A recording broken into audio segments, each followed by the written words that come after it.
"I'll never forget your kindness," Annie Brooks said, though at that moment she still did not know the name of the man standing before her. "Don't spend your life remembering a debt," Charles replied. "Spend it becoming the person you were meant to be." Annie stood a few feet away, staring at him beneath the harsh lights of the hospital hallway. She clutched Samuel's old wristwatch in one hand and the payment receipt in the other. Relief had softened the fear on her face, but confusion remained. "You're the one who paid my grandfather's entire hospital bill." Charles glanced toward Mrs. Keller, who quickly found a reason to study her computer screen. "I covered the remaining balance." "Why?" "Your grandfather needs continued care. And I heard Mrs. Keller has already given you 2 extensions. Is that right?" Annie swallowed. "Yes, sir." She returned to the billing counter and pushed 3 worn envelopes across its surface. "The first has my wages from the bakery. The second has what I earned cleaning rooms at the airport hotel. The last one is the money I saved for college books." She lowered her eyes. "That's everything I have. I asked for a payment plan, but my income isn't high enough for the hospital to approve an unsecured agreement for that much money." Mrs. Keller looked at Charles. "She's already working 2 jobs to cover the bills. She was asking about extra shifts, but she can barely keep her eyes open." Then, she turned to Annie. "You need sleep, young lady. I can sleep after my grandfather gets better." Charles said nothing for a moment. He studied Annie's flour-stained sleeves, the rainwater darkening her coat, and the old watch she held as though it were the most valuable object in the building. "Consider the money something you earned through your devotion to your grandfather," he said. Annie shook her head. "You don't even know who we are." "No, I don't." She looked down at the receipt. The balance that had threatened to separate Samuel from his cardiac team had been reduced to a single line. "Paid in full. It was $5,000, she said. "That's more than I earn in several months, and you gave it away without even knowing us." Her eyes lifted to his. "Why would you do that for someone you've never met?" Charles looked at the exhausted young woman before him. There was no calculation in her voice and no attempt to flatter him.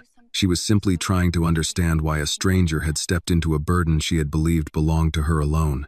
"Because I don't like watching someone sacrifice her future over numbers printed on a piece of paper," he said. Annie went still. The confusion inside her slowly gave way to an emotion she could no longer hide. "But I can't accept something this large without giving anything back." Her voice trembled. "I can work for you. I can sign an agreement. I can repay a little every month. I already told you, this is not a loan." His tone was firm, but not unkind. Charles glanced again at the flower on her sleeve. "How long have you been working 2 jobs?" "Since my grandfather became sick." "And college?" "I postponed it, sir." "What were you planning to study?" "Law." "Why law?" Annie hesitated, then answered with the same honesty that had first drawn his attention. "Because poor families sign papers they don't understand every day. Then someone with more money tells them it was their fault for not reading carefully." Charles considered her words. He knew people who had attended the best law schools in the country and had never expressed the purpose of law so clearly. "I can still repay you," Annie said. "It may take years, but I will." Charles reached into his wallet and removed a business card. He stepped closer and placed it gently in her trembling palm. "Instead of thinking about repayment, go back to school. Study law the way you planned. One day, use what you learned to protect people who cannot protect themselves." Annie stared at the card. Charles Whitmore. She recognized the name at once. His company appeared in newspapers and business magazines. The Whitmore Foundation funded hospitals, community programs, and scholarships across California. She looked up at him again. Tears gathered in her eyes, but her voice was steady. "I'll never forget your kindness." Charles released a quiet breath. There was a stubborn strength in the 18-year-old that reminded him of the person he had once been, before success had filled his life with people who measured affection in shares, contracts, and inheritance. "All right," he said. "If you truly want to repay me, then stand on your own feet. Finish your education. Use your knowledge to defend people like your grandfather. That will be worth more to me than the money." Annie pressed the card between her fingers. Her pride no longer felt wounded. He had not asked her to become grateful, obedient, or indebted. He had given her a purpose larger than repayment. She drew a deep breath. "I promise." A rare smile crossed Charles's tired face. "Then we have an agreement." Annie nodded. Charles glanced toward the cardiac wing. Go on. Your grandfather is waiting for you. He turned toward the elevator. Annie remained beneath the hallway lights, watching him walk away. In one hand, she held Samuel's worn watch, its scratched face still running 5 minutes slow. In the other, she held a business card bearing the name of the stranger who had restored the future she thought she had lost. The elevator doors opened. Charles stepped inside and turned once before they closed. Go back to school, Annie. I will, she answered. The door slid shut, leaving her alone in the hallway. For the first time since Samuel had been admitted, Annie allowed herself to believe that both of them might still have a future. Mrs. Keller looked toward the hallway where Charles Whitmore had just disappeared. You should consider yourself lucky, young lady, she said. To Mr. Whitmore, that amount of money probably means very little. Now go on. Mr. Samuel has been asking about you. Annie held the receipt against her chest. It may not be much to him, she replied. But it saved the person I love most. I will never forget that. She turned toward the cardiac wing. And you should get some rest, Mrs. Keller called after her. Annie looked back and nodded. Thank you, ma'am. By the time Annie returned to Samuel's room, Samuel's eyes opened when she stepped inside. You look like you've seen a ghost, he said.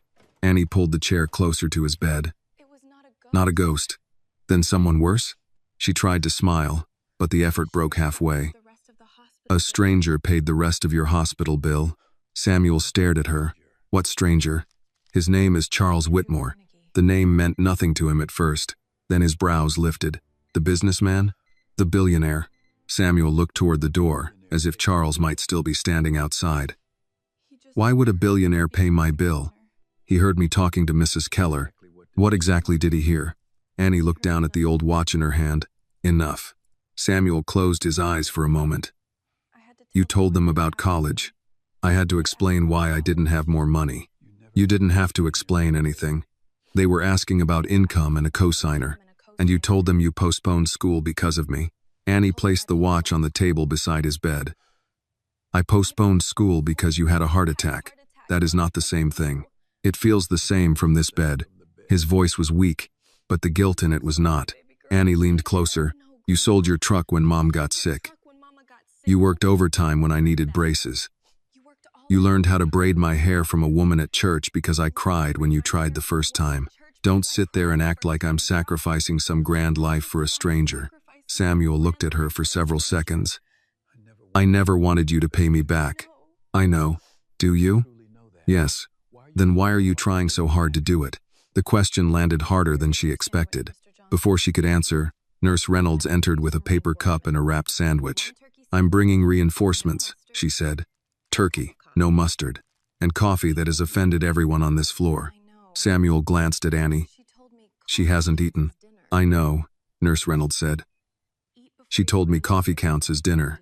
It does when it's bad enough. It does not. The nurse placed the sandwich in Annie's hands. Eat before your grandfather tries to get out of bed and feed you himself. Samuel raised one finger. I've done worse. Annie peeled back the wrapper. Hunger came suddenly, sharp enough to make her hands shake. Nurse Reynolds checked Samuel's IV line. The payment authorization has been updated. Dr. Patel wants to keep you here for observation and adjust your medication tomorrow morning. Samuel nodded. So I'm staying. You're staying, and I owe a stranger $5,000. No, Annie said. He said it wasn't a loan. Samuel gave her a dry look. People with money say many things when they expect to be remembered. He didn't ask for anything. Not yet. Nurse Reynolds paused, then spoke carefully. Mr. Whitmore also refused to put his name on the donation. Samuel turned toward her. He could have asked the hospital to announce it, she continued. He didn't. He only asked that your care continue. Samuel's suspicion did not disappear, but it softened. Annie reached into her coat pocket and placed the business card beside his watch. Charles Whitmore, founder and chief executive officer, Whitmore Industries. Samuel picked it up with 2 fingers. He gave you this? He told me to call only when I was ready to help the next person. That sounds expensive. Annie almost laughed. You think everything sounds expensive. I drove a city bus for 32 years. Anything written on thick paper is expensive. Nurse Reynolds smiled and left them alone. Samuel studied the card again. What else did he say? He told me to go back to school. And what did you tell him? That I would. Samuel lowered the card. Did you mean it? Annie looked toward the monitor. I don't know how. The tuition deposit is due next month. Rent is behind. Your medication is going to cost more. I still have the bakery and the hotel. That was not my question. She met his eyes. Yes, she said. I meant it. Samuel rested his head against the pillow. Good, but you're still in the hospital, and you still have a future. Annie looked at the sandwich in her lap. You nearly died. So did your mother. I sold my truck, remember? That was different. No, it wasn't. Love makes people do foolish things and call them duty. You don't regret helping her. Not for 1 second. Then don't ask me to regret helping you. I'm not. Samuel's voice grew quieter. I'm asking you not to confuse love with disappearing. Annie said nothing. You can delay school, he said. You can take a different road. You can work harder than other people have to work. But don't stop because you think staying small is the price of loving me. She felt tears gathering and hated that he could always reach the part of her she kept hidden. I don't know whether I can afford it. Then we find out. We fill out forms. We talk to the financial aid office. We call every scholarship program in California if we have to. You need to recover. I can recover and complain at the same time. I've practiced both. Annie laughed despite herself. Samuel pointed toward the card. And you keep that. I don't want to owe him. You don't owe him obedience. You don't owe him your life. But he gave you time when we had run out of it. Annie ran her thumb over the raised letters of Charles's name. What am I supposed to do with that? Use it. To call him? No. Samuel shook his head. Use the time. If you empathize with Annie and believe her love and sacrifice for her grandfather deserve to be honored, please give this video a like. And tell us in the comments where you're watching from because someone living near you may be listening to Annie's story right alongside you. The next morning, Dr. Patel confirmed that Samuel's condition had stabilized. He would remain under observation for several more days, followed by weeks of cardiac rehabilitation. Annie listened closely, writing every instruction in a small notebook: medication times, dietary limits, warning signs, follow-up appointments. When the doctor left, Samuel pointed toward the notebook. You always write everything down, so I don't forget. Then write this down too. You are going back to college. Annie looked at him. That isn't a medical instruction. It is now. She wrote it at the bottom of the page. Return to school. That afternoon, while Samuel slept, Annie sat near the window and opened the introductory law textbook she had carried in her backpack for months. Charles's business card rested between the first 2 pages. Annie read until the words stopped blurring. 3 years later, Charles Whitmore's business card still rested between the first 2 pages of Annie's old law textbook.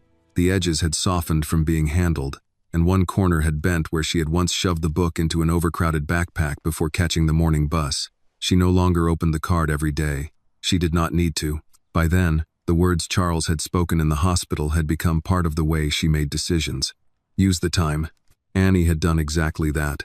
She returned to school the following fall after securing a combination of grants, a merit scholarship, and a work-study position. The process had required more forms than she expected, several appeals, and 2 meetings with a financial aid officer who kept telling her the application was incomplete because Samuel's income records did not match the previous year. Samuel had sat beside her at the kitchen table while she organized tax papers into neat stacks. I drove a bus for 32 years, he said. I never knew retirement would involve this much paperwork. You complain every time I ask for one document. I'm retired. Complaining is one of the benefits. His recovery had been slow but steady. He took his medication with breakfast, attended cardiac rehabilitation twice a week, and stopped pretending fried food became healthy when eaten on Sundays. Annie still watched him too closely. If he paused while climbing the apartment stairs, she noticed. If he rubbed his chest after dinner, she asked 3 questions before he could finish the first answer. Samuel eventually returned to the East Oakland Community Center where he helped teenagers repair donated bicycles. You're supposed to be resting. Annie reminded him the first time she found him tightening a chain. I am resting. You're holding a wrench. A small wrench. He refused to live like a man waiting for his body to fail again. Watching him rebuild his routine taught Annie something she had not understood in the hospital. Caring for someone did not mean deciding what their life should look like. Her own life became a schedule written in different colors. Classes in blue ink, work shifts in black, Samuel's appointments in red.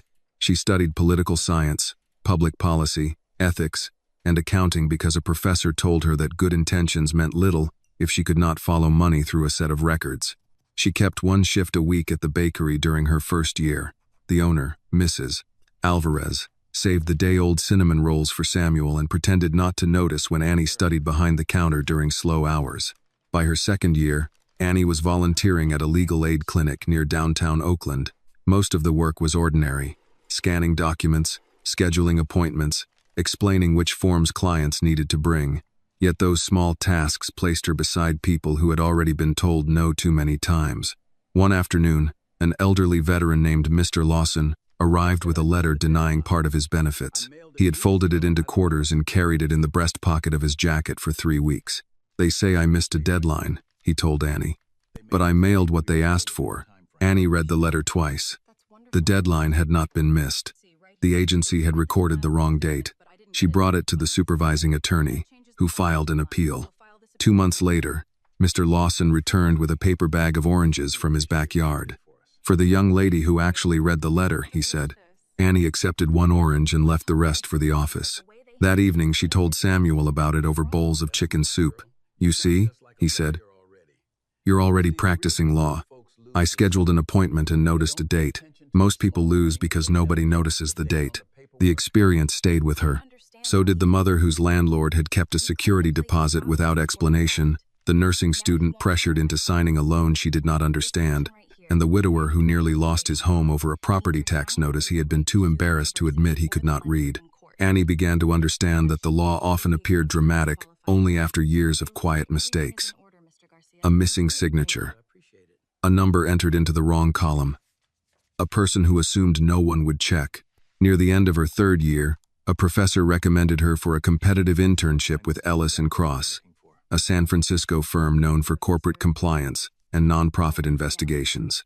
Margaret Ellis interviewed Annie herself.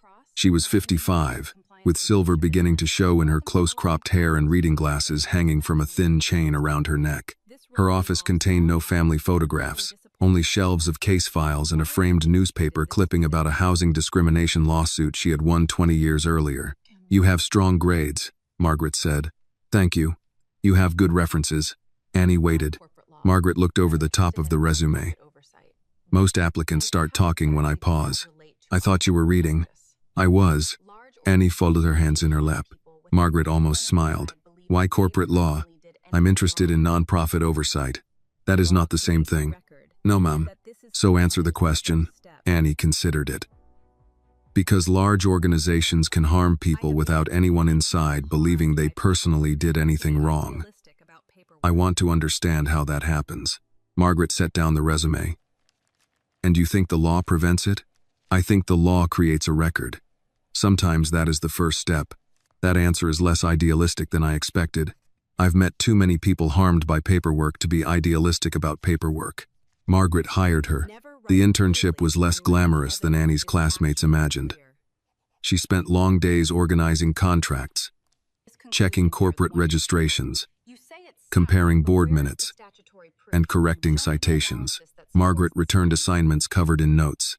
"Never write clearly unless the evidence is actually clear," she told Annie after crossing the word out 3 times. On another day, she handed back a memo with a single sentence circled. "You believe this conclusion?" "Yes." "Then prove it." "I cited the statute. The statute tells me the rule. It does not tell me these facts satisfy it." Annie rewrote the memo. Margaret did not praise her often, but she gave Annie increasingly difficult work. That was praise enough.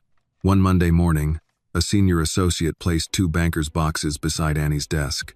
"Vendor review," he said. "A client wants us to examine contracts connected to a charitable foundation. Start with Bright Path Consulting. Flag duplicate invoices, unusual payment terms, and anything that doesn't match the stated services." Annie opened the first box. The Whitmore Foundation name appeared across the top of the first contract. For a moment, she heard the hospital monitor again. She saw Samuel's watch in one hand and Charles's card in the other. She did not touch the card in her wallet. She read the contract. Bright Path Consulting had received payments for scholarship workshops in Sacramento, Fresno, and San Jose. Yet the invoices listed no venue addresses. Several carried identical descriptions and different dates. 2 used the same invoice number. Annie checked the company registration. Brightpath's business address was a private mailbox. She opened a spreadsheet listing scholarship recipients. 3 names appeared twice with different birth dates. Another name belonged to no enrolled student she could locate. Annie kept reading. By late afternoon, she had marked 17 irregularities. Then she found Charles Whitmore's electronic signature approving a transfer made on a date when a public news report placed him at a conference in London. She took the file to Margaret. "I'm not saying this proves fraud," Annie said, "but the records don't align." Margaret examined the pages without reacting. "What do you think it proves?" "That someone expected nobody to compare the dates." Margaret looked at her for a long moment, then pointed toward the chair. "Sit down. We're going through every document again." Before Annie could respond, the television mounted near the reception desk switched to breaking business news. A photograph of Charles Whitmore filled the screen. The anchor announced that Whitmore Industries was facing a federal financial inquiry, a sudden collapse in share value, and possible insolvency. Annie looked from the television to the signature in front of her. For 3 years, the business card in her wallet had reminded her of a man who had once noticed what others ignored. Now the document suggested someone had been counting on him, not noticing at all. The television continued speaking, but Annie no longer heard the anchor. Her attention remained on Charles Whitmore's electronic signature and the date beside it. Margaret muted the screen. "Start with what we know," she said. Annie placed the documents in order. Brightpath Consulting billed the foundation for scholarship workshops in 3 cities. The invoices do not list venues, instructors, or attendance records. 2 invoices share the same number, and several scholarship recipients appear more than once. What else? The company's registered address is a private mailbox. Mr. Whitmore's signature approved 1 transfer while he was in London. Margaret adjusted her glasses. A signature can be authorized remotely. Yes. So that fact alone proves nothing. I know. Margaret tapped the paper. Good. Never fall in love with your first theory. It will make you ignore anything that threatens it. Annie nodded. The senior associate who had delivered the boxes returned from the reception area. His name was Paul Mercer, and he had spent most of the morning treating the vendor review as routine work. "You saw the news?" he asked. Margaret unmuted the television. A reporter stood outside Whitmore Industries headquarters in Palo Alto. Employees moved through the glass doors behind her while a line of news vans filled the curb. Sources close to the board say emergency discussions are underway following allegations that funds from the Whitmore Foundation were diverted to conceal losses inside the parent company, the reporter said. Charles Whitmore has not made a public appearance since the inquiry was announced. The broadcast cut to Richard Whitmore standing before a bank of microphones. Annie recognized the family resemblance immediately. Richard had Charles's height and gray eyes, but his expression had been arranged for the cameras. "This is a painful day for our family," he said. "Our name has always stood for responsibility. If mistakes were made, we will correct them. If trust was violated, no individual, regardless of his position, can be placed above the institution." He never directly accused Charles. He did not have to. Paul folded his arms. "That sounds like the board is preparing to remove him, or someone wants the public to think they are," Annie said. Paul glanced at her. "We are reviewing vendor contracts, not solving a television mystery." Margaret looked at him. "At the moment, we are determining whether the records support the services billed, nothing more." She turned to Annie. "Continue the review. Do not contact anyone at the foundation. Do not remove documents. Do not discuss your connection to Mr. Whitmore with anyone outside this room." Paul frowned. "Connection?" Annie answered before Margaret could. "He helped my family 3 years ago." "What kind of help?" "A hospital bill." Paul looked from Annie to the screen. "That creates a problem." "It creates a disclosure," Margaret corrected. "Whether it becomes a conflict depends on the scope of our work." Annie felt heat rise into her face. "I can step away." "You may have to," Margaret said, "but not because Mr. Mercer looks uncomfortable." Paul picked up a folder and left without replying. For the next 2 hours, Annie worked through the scholarship database. She searched public enrollment records, university directories, archived foundation announcements, and social media pages where recipients had once thanked Whitmore Foundation. The newer spreadsheet listed 312 awards. Only 19 recipients had public evidence of receiving one. Annie printed an earlier version of the list from an archived board packet. This version contained different names, real students with schools, majors, hometowns, and signed acceptance forms. She placed the lists side by side. The scholarship amounts matched. The names did not. Someone had removed actual students and replaced them with fabricated recipients while leaving the total disbursement unchanged. Annie opened the first real file. Maria Alvarez, age 19, Fresno, nursing student, mother undergoing chemotherapy. The next belonged to Devin Cole, a single father studying electrical engineering in Sacramento. Another named Isaiah Turner had completed 4 years in the Marine Corps and planned to study physical therapy. Annie kept going. Near the bottom was Nia Franklin, 18, Richmond, California. Intended major, education. Her application essay described helping her younger brothers with homework at the kitchen table while their mother worked nights. Annie stopped reading. 3 years earlier, $5,000 had stood between her and the future she had planned. These students had done everything asked of them. They had completed applications, written essays, collected recommendations, and been selected. Then someone had erased their names and reported the money as paid. Margaret came to stand beside her. "What did you find?" Annie pointed to the 2 lists. The original recipients were replaced. "Can you prove the first list was approved?" "It appears in a board packet dated 6 weeks before the payments. Each student has an acceptance form. And the second?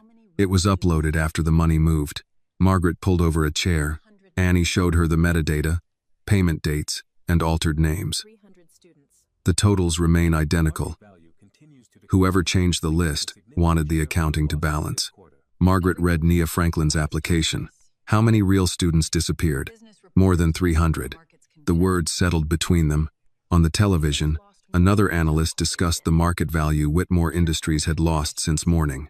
The number ran into hundreds of millions. Annie looked at the list in front of her.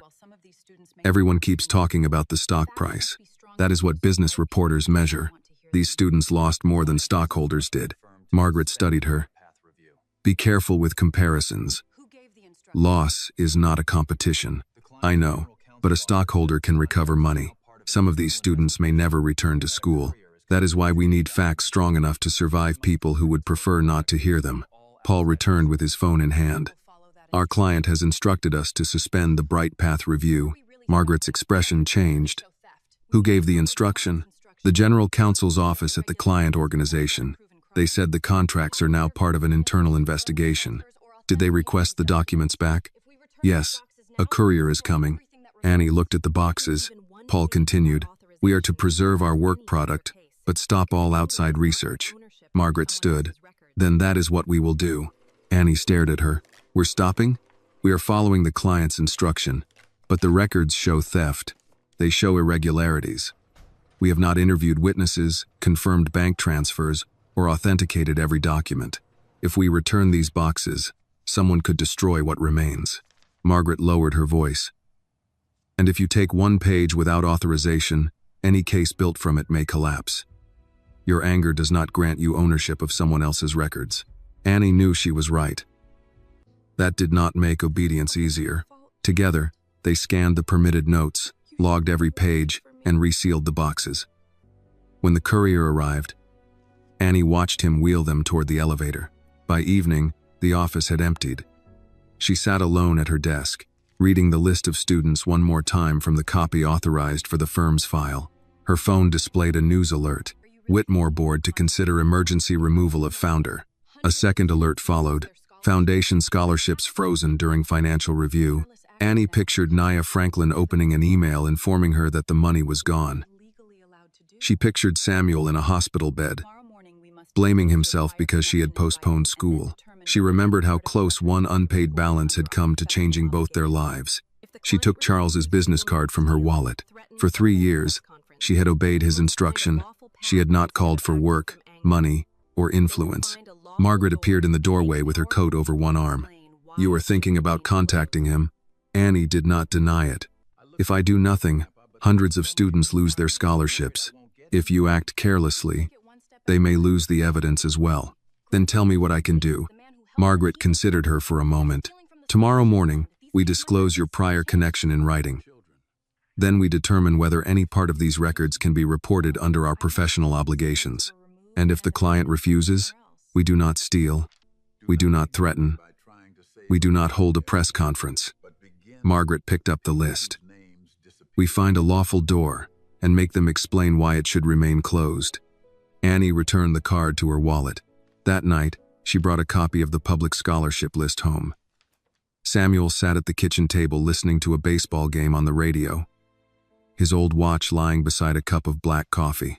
He noticed her expression and lowered the volume. What happened? Annie placed the list between them. The man who helped us may be in trouble, she said, and someone is stealing from students who may never get another chance. Samuel read several names before looking up. Do you know he is innocent? No. Do you know the students were cheated? I know their names were removed. I know the payments went somewhere else. Samuel leaned back in his chair. Then don't begin by trying to save a billionaire. Annie waited. Begin with the people whose names disappeared. She looked down at the list again. By morning, Annie understood what she had to do. She would not return to Charles as a grateful girl defending the man who once rescued her. She would return as someone carrying questions that powerful people had worked hard to bury.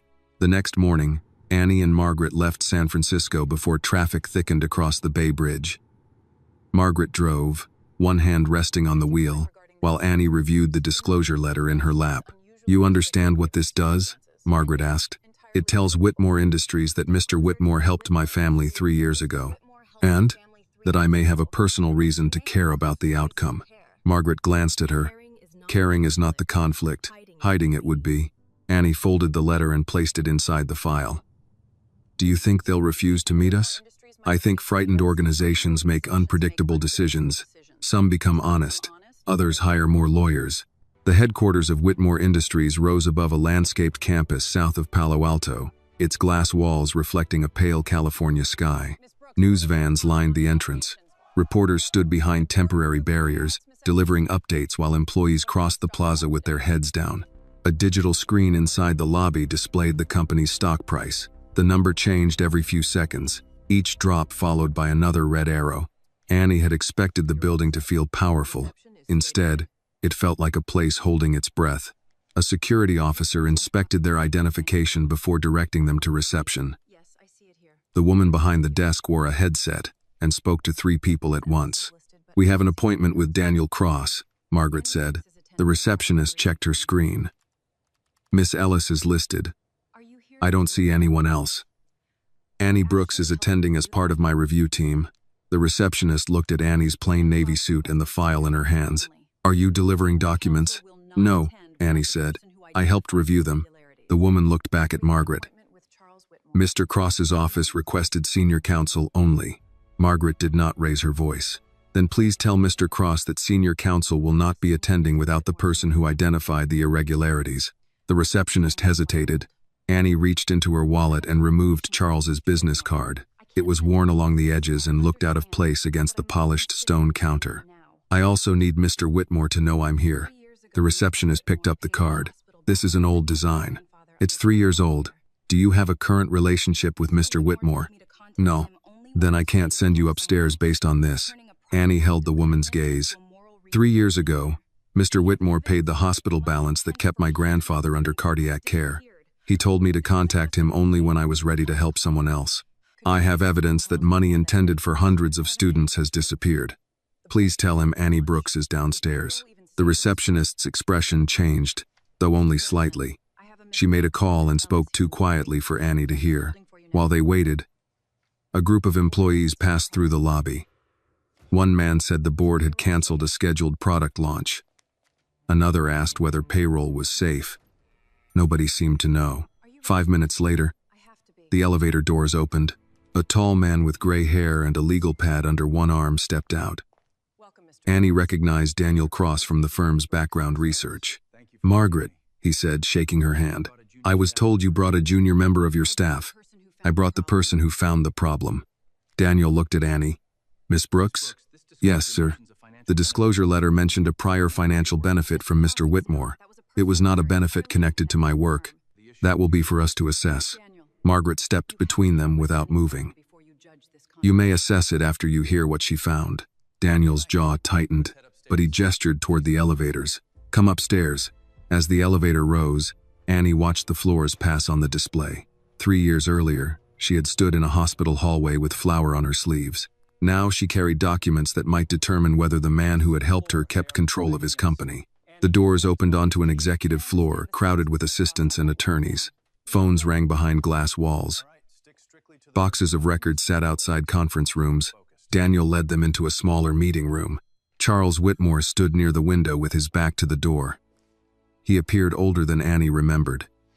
His shoulders were still straight, but exhaustion showed in the lines around his eyes.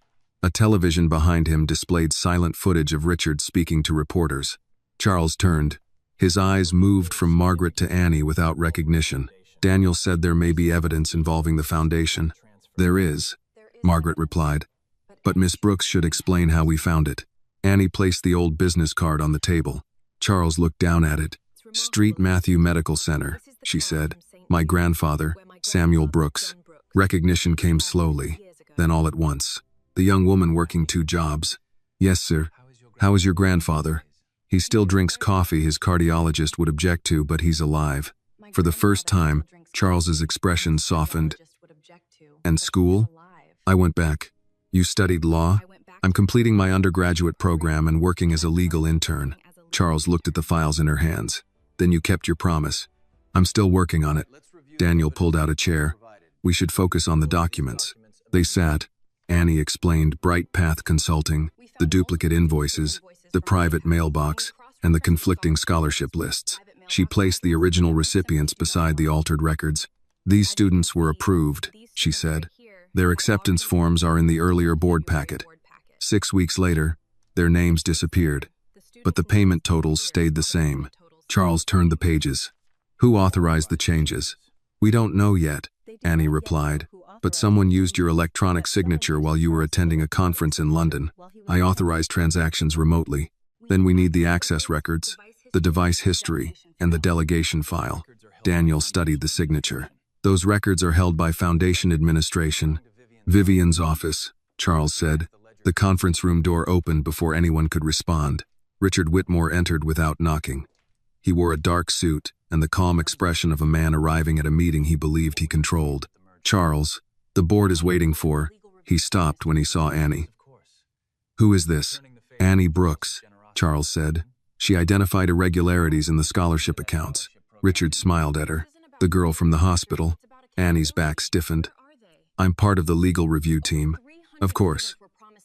His tone remained pleasant. It's admirable when someone who benefited from Charles's generosity finds a way to return the favor. I'm not here to return a favor. No? Annie turned the list of names toward him. I'm here because more than 300 students were promised scholarships. The money was reported as paid, but they never received it. Richard barely glanced at the page. Foundations make administrative corrections every year. That does not make them crimes. No, Annie said. Creating fake recipients and billing for events that never happened might.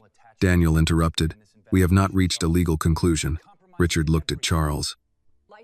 You're allowing an intern with a personal attachment to participate in an internal investigation?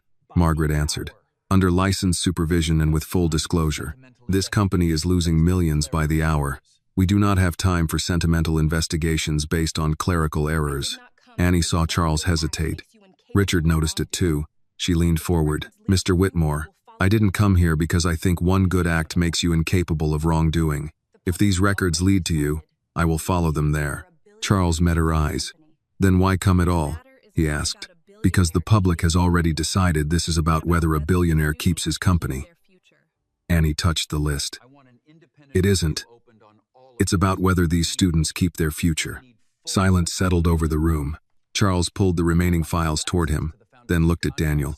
Open an independent review. Full access to the foundation contracts, scholarship records, and signature logs. Richard's expression hardened. The board will object. Then the board can object in writing. Charles turned to Annie. You once told me poor families sign papers they don't understand. I remember. He placed the altered list on top of the file. Then show me where the truth begins. Daniel Cross did not begin the review until everyone in the conference room understood the limits. Miss Brooks is not licensed to practice law, he said. She will not interview witnesses alone, issue legal conclusions, or remove documents from company custody. Every request goes through me or Miss Ellis. Annie nodded. Understood. Richard leaned back in his chair. Then perhaps we should let the attorneys handle it. Margaret closed the folder in front of her. The attorneys are handling it. Annie is handling the data. Charles looked at Daniel. What do you need? Foundation contracts for the last 3 years. Vendor, payment records, scholarship files, access logs for your electronic signature, and the minutes from every board meeting where Bright Path was discussed. Richard's expression remained calm. That is a broad request. So is $18 million, Annie said. Daniel glanced at her. She corrected herself. Potentially $18 million, based on the vendor totals we've reviewed so far. Richard gave a thin smile. At least the intern can be trained. Charles pushed back from the table. Daniel gets full access. No department delays him. No records are to be destroyed, altered, or removed. I'll notify the board, Richard said. You'll notify them after Daniel preserves the records. For the first time, Richard's smile disappeared. The review began that afternoon in a secured conference room on the 9th floor. 2 forensic accountants joined the team. Margaret examined contracts and board resolutions. Daniel handled privilege issues and internal authorizations. Annie built a timeline across a whiteboard that soon filled with dates, vendor names, invoice numbers, and payment amounts. Bright Path Consulting had not been the only recipient. There were 6 related companies, each registered within months of one another. One provided student mentoring services, another billed for community outreach assessments. A third claimed to have developed an online scholarship portal that no one on the foundation staff could locate. The companies had different names, but their payments followed the same pattern. Each invoice remained just below the amount that required a second board approval. They split the contracts, Annie said. One of the accountants, Leonard Park, looked up from his laptop. It could be normal project separation, except the descriptions are identical. Leonard compared the documents. Same wording, same punctuation error. Margaret leaned over his shoulder. And different approvers? Vivian Whitmore signed most of them. Daniel made a note. That establishes oversight, not intent. Annie studied the dates. The payments increase near the end of every quarter. Leonard checked the ledger. She's right. Why would that matter? Charles asked. To make the foundation appear as if it was meeting its annual distribution targets, Annie said. The money leaves on paper before anyone has time to verify the services. Charles looked at the total on the screen. $18.4 million, Leonard said. Over 32 months. No one spoke for several seconds. Charles had spent his career discussing larger amounts without visible emotion. This number affected him differently. How many scholarships would that have funded? He asked. Annie had already calculated it. Depending on the award size, between 700 and 900 students. Charles lowered his gaze. Richard had left the meeting. But Vivian Whitmore arrived before dinner with 2 assistants and a folder of prepared statements. She was in her early 60s, dressed in cream-colored wool despite the warm day. I understand my department is being treated like a crime scene, she said. Daniel stood. We are conducting an independent review, authorized by the founder. Vivian looked at Annie. And she is independent? My connection has been disclosed, Annie said. I'm aware of your story. Charles helped your family. He helped my grandfather receive medical care. And now you've come to protect him. I came because scholarship funds are missing. Vivian placed her folder on the table. Nothing is missing. Nonprofit accounting is more complex than a college spreadsheet. Annie resisted the urge to respond immediately. Margaret had warned her that silence could be more useful than indignation. Daniel opened one of the contracts. Can you identify the venue used for this Sacramento workshop? Vivian glanced at the page. I don't manage event logistics. Who does? My program directors. We've spoken with both. Neither remembers the event. Then speak with someone more competent. Leonard slid another invoice forward. Bright Path billed for 200 attendees. Then 200 people attended. There are no registrations, catering receipts, rental agreements, or travel reimbursements. Vivian's voice cooled. Are you accusing me of fraud? No, Daniel said. We're asking you to explain the records. Vivian turned to Charles. You are allowing strangers to humiliate me in your own building. Charles had remained near the window. They asked for a location, Vivian. You know what the foundation has accomplished. I know what we reported. Her face tightened. After everything I've done for this family, you're taking the word of a 21-year-old intern over mine? Annie saw Charles flinch at the word family. He looked toward her as if expecting support. She gave him none. That was not why she was there. Answer the question, Charles said. Vivian gathered her papers. I will respond through counsel. She walked out with both assistants following. The room remained quiet after the door closed. Charles looked at Annie. You believe she stole the money? I believe she approved payments that cannot yet be supported. That isn't what I asked. No, sir. Charles turned from the window. You came here because of what I did for you. You know almost nothing about my family. Annie felt Margaret watching her, but she did not look away. I know someone used your foundation to erase hundreds of students. You don't know what Vivian has done for this company, and you don't know what she did with $18 million. Charles's expression hardened. Be careful. Annie lowered her voice. A person can share your blood and still betray everything you believe in. You're speaking from very little experience. I'm speaking from the records. The tension held until Daniel stepped between them. We need the electronic signature logs. Charles looked away first. That evening, the review team relocated to Charles's home in Hillsborough, where the company's legal department had secured a private workspace away from reporters. Eleanor Price, the longtime house manager, brought coffee and sandwiches into the library. She placed a cup near Annie. You take it black? With a little milk, please. Eleanor poured it without comment, then glanced toward Charles, who stood alone near the fireplace. He has spent most of his life hoping generosity could turn relatives into family, she said quietly. Annie looked at her. Eleanor adjusted the tray. Some people only learn the difference after the money is gone. Before Annie could ask what she meant, Daniel called from across the room. We have the signature logs. The team gathered around his laptop. Charles's electronic approval had been used 17 times during the period under review. 6 transactions occurred while he was traveling. One had been authorized at 3:14 a.m., California time, while Charles was delivering a keynote address in London. Daniel opened the device record. The signature came from your backup laptop. Charles frowned. That laptop stays in my home office. Eleanor stopped beside the doorway. Not always, she said. Everyone turned toward her. She looked at Charles. Mr. Richard carried it out of your study one night last winter. You were in Europe. Charles stared at her. Why didn't you tell me? You had told the staff he was permitted to use the study. Did he say why he needed the laptop? No, sir. Eleanor's hands tightened around the tray. But he was not alone. Charles stepped away from the fireplace.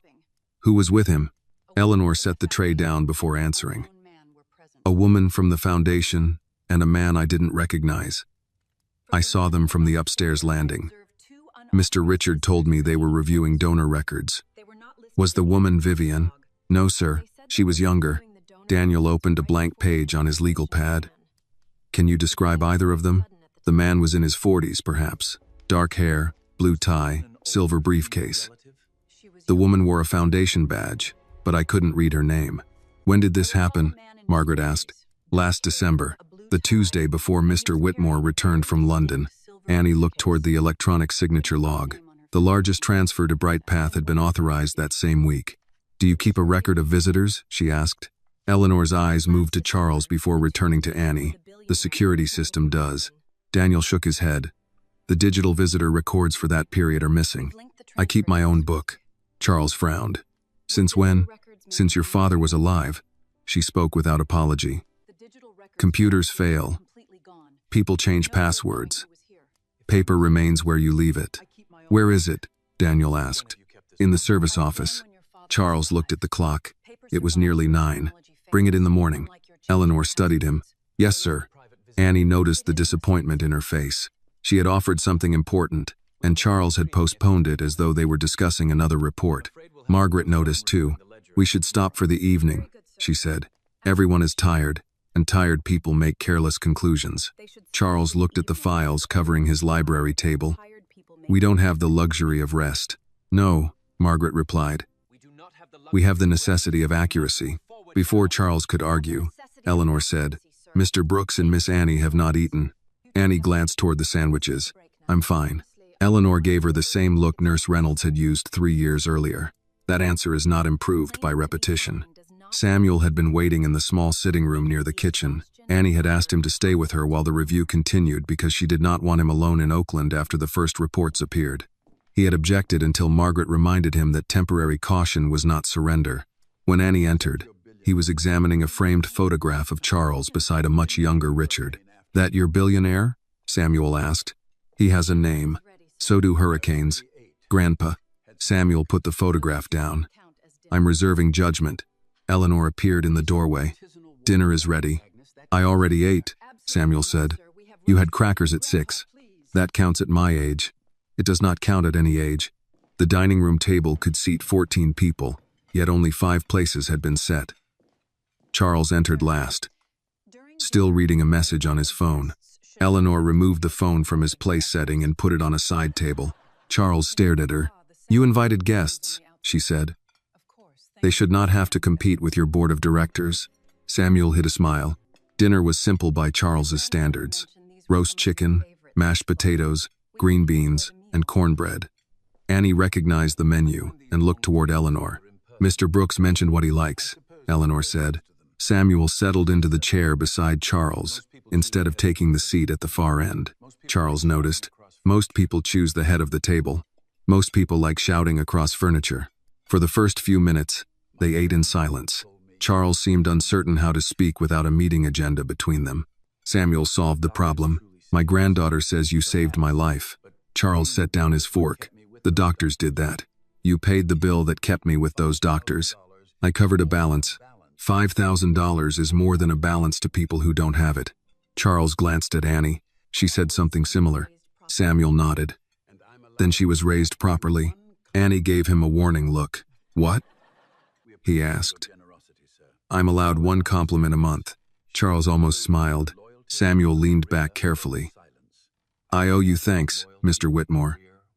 But Annie does not owe you her loyalty, her career, or her silence. I never asked for any of those." "Good. Then we understand each other." Annie looked at Charles, expecting offense. Instead, he nodded. "We do." Samuel studied the room. "You live here alone?" "Eleanor and the staff are here." "That wasn't my question." Charles looked down the length of the table. Most of the chairs remained empty. "My family visits when there is business to discuss." "When was the last time they came without discussing money?" Charles did not answer. Samuel cut into the cornbread. "Blood makes relatives. Conduct makes family." No one spoke for a moment. Annie thought of Richard carrying Charles's laptop out of the study while Charles was overseas. She thought of Vivian asking why a young intern's questions should matter more than years of family trust. Charles looked toward the empty chairs. "I spent a long time believing that if I gave them enough responsibility, they would eventually feel responsible for something besides themselves." Samuel nodded. "That is an expensive lesson." After dinner, Annie and Charles returned to the library. Daniel and Margaret had left, but Leonard had emailed updated loan records before going home. Annie opened the files on a secured laptop. "What are you looking for?" Charles asked. "The missing money explains part of the crisis, but not all of it. $18 million doesn't bring down a company your size." Charles pulled a chair beside her. "The banks are concerned about covenant violations." "Who negotiated the loans?" "Richard led the finance committee." Annie compared the agreements. Several contained clauses allowing lenders to demand early repayment if Whitmore Industries' share price remained below a set threshold for 10 consecutive trading days. "Were these terms normal?" she asked. "For a company in distress, perhaps. But Whitmore wasn't in distress when you signed them." Charles read the dates. "No, the interest rates were higher than comparable corporate loans." More troubling, each lender had ties to a private investment group called North Valley Capital. Annie searched the state business registry. North Valley shared an attorney with 2 of the Bright Path companies. She turned the screen toward Charles. "If the stock keeps falling, these loans come due. If the company can't pay, the lenders can force asset sales." Charles's face changed as he read. "North Valley made an offer last month to purchase our medical technology division." "Who presented the offer to the board?" "Richard." The scheme widened before them. The scholarships had not been stolen only for personal spending. The missing funds weakened the foundation, the scandal weakened Charles, and the loans placed the company where outside buyers could acquire its assets cheaply. Annie said, "Vivian may have approved the false contracts, but someone designed this beyond the foundation." Charles stared at the loan documents. "Richard has been beside me since the company had 12 employees. That doesn't change the terms he negotiated." You think he planned all of this? I think the records are asking us to consider it. Charles stood and walked to the window. Beyond the glass, the lights of the Bay Area stretched across the darkness. My father used to say Richard wanted the reward before he understood the work. Did you believe him? I thought he was trying to turn us against each other. And now? Charles did not answer. Eleanor appeared at the library door holding a worn leather ledger. You said tomorrow morning, she told him, but I decided the truth should not be asked to wait for breakfast. She placed the visitor book beside Annie's laptop and opened it to the week Charles had been in London. 3 names appeared beneath Richard's signature. One belonged to an executive at North Valley Capital. Another belonged to a Bright Path director. The third belonged to Vivian Whitmore. Charles read the page twice. Then Eleanor pointed to a note in the margin. Mr. Richard asked security to disable the hallway camera for a private family meeting. Annie looked at Charles. The betrayal no longer appeared as a theory on a whiteboard. It had entered his home, used his office, and carried his name through the front door. Charles kept his eyes on the visitor ledger. Richard's signature appeared at the top of the page, followed by the names of Vivian Whitmore, a Bright Path director, and an executive from North Valley Capital. The meeting had taken place 4 days before Charles's electronic signature approved the largest transfer from the scholarship fund. Daniel returned to the house before midnight after Charles called him. Margaret arrived 20 minutes later, carrying her laptop and a legal pad. Neither commented on the hour. Daniel photographed each page of the ledger, then placed the book inside an evidence envelope. Mrs. Price, I need you to tell me only what you personally saw, he said, not what you believe happened. Eleanor sat across from him in the library. I understand. Did you see Mr. Richard use the laptop? No, I saw him carry it out of the study. Was it open? It was closed. Did you hear any part of the meeting? No. Did anyone tell you why the hallway camera was disabled? Mr. Richard said the family required privacy. Did Mr. Whitmore authorize that? Not to my knowledge. Daniel wrote without looking up. Have you discussed this with anyone other than the people in this room? No. Margaret watched Eleanor carefully. Why did you keep a separate visitor book? Mr. Whitmore's father once lost 6 months of household records after a security system failure. He blamed the staff. After that, I wrote down every visitor myself. Charles shifted near the fireplace. My father blamed people before he blamed machines. Eleanor looked at him. He often blamed people before he blamed himself. The remark could have ended another employee's career. Charles only nodded. Daniel sealed the evidence envelope. This supports access and opportunity. It does not yet prove Richard authorized the transfers. Annie looked at the visitor names. But it gives us a reason to request communications between Richard, Vivian, Bright Path, and North Valley.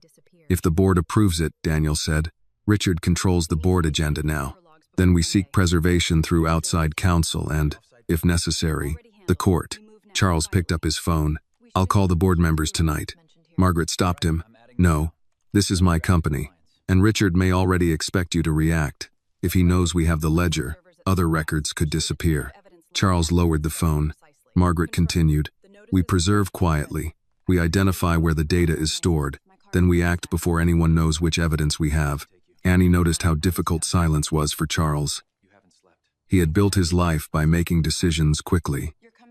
Now the safest decision was to wait. The team worked until after 2 in the morning. By then, Daniel had drafted preservation notices for the company's technology department, North Valley Capital, and each vendor connected to Bright Path. Margaret arranged for an independent forensic firm to collect copies of the relevant servers at sunrise. Annie left the Whitmore estate shortly after 3. Charles offered a driver, but she declined. I came in my own car. You haven't slept. Neither have you. That is not a defense. I'll stop for coffee. That is worse. Margaret stepped in. She can follow me back to San Francisco. Annie agreed. Though she intended to turn east toward Oakland once they reached the highway, the roads were nearly empty. Margaret's taillights stayed ahead of her until they crossed into San Francisco. Annie then took the exit toward the Bay Bridge.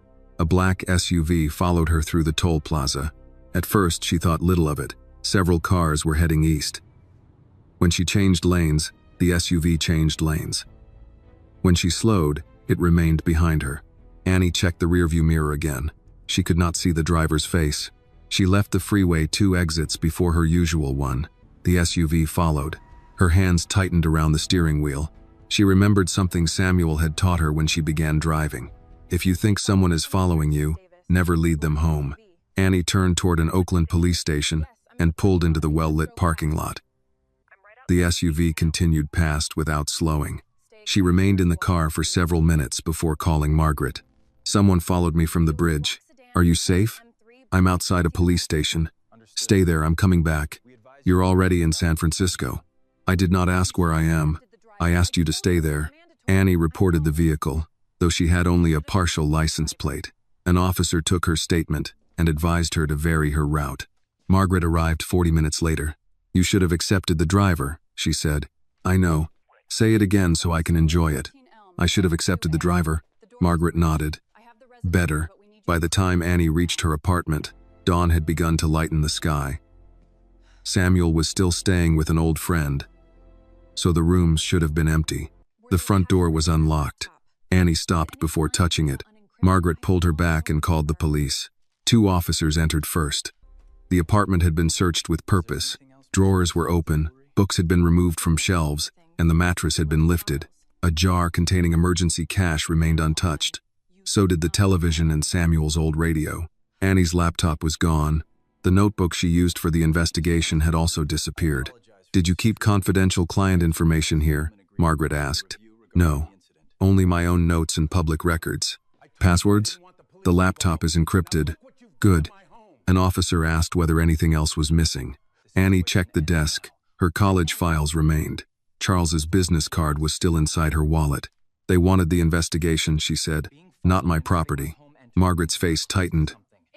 From now on, you do not travel alone. Annie wanted to object, but did not. By noon, Charles had learned what happened. He arrived at the apartment with Daniel and 2 private security officers. Samuel returned soon afterward, angry that no one had told him before he saw the police car outside. Charles stood in the small living room, looking at the open drawers. This ends now, he said. Annie turned from the desk.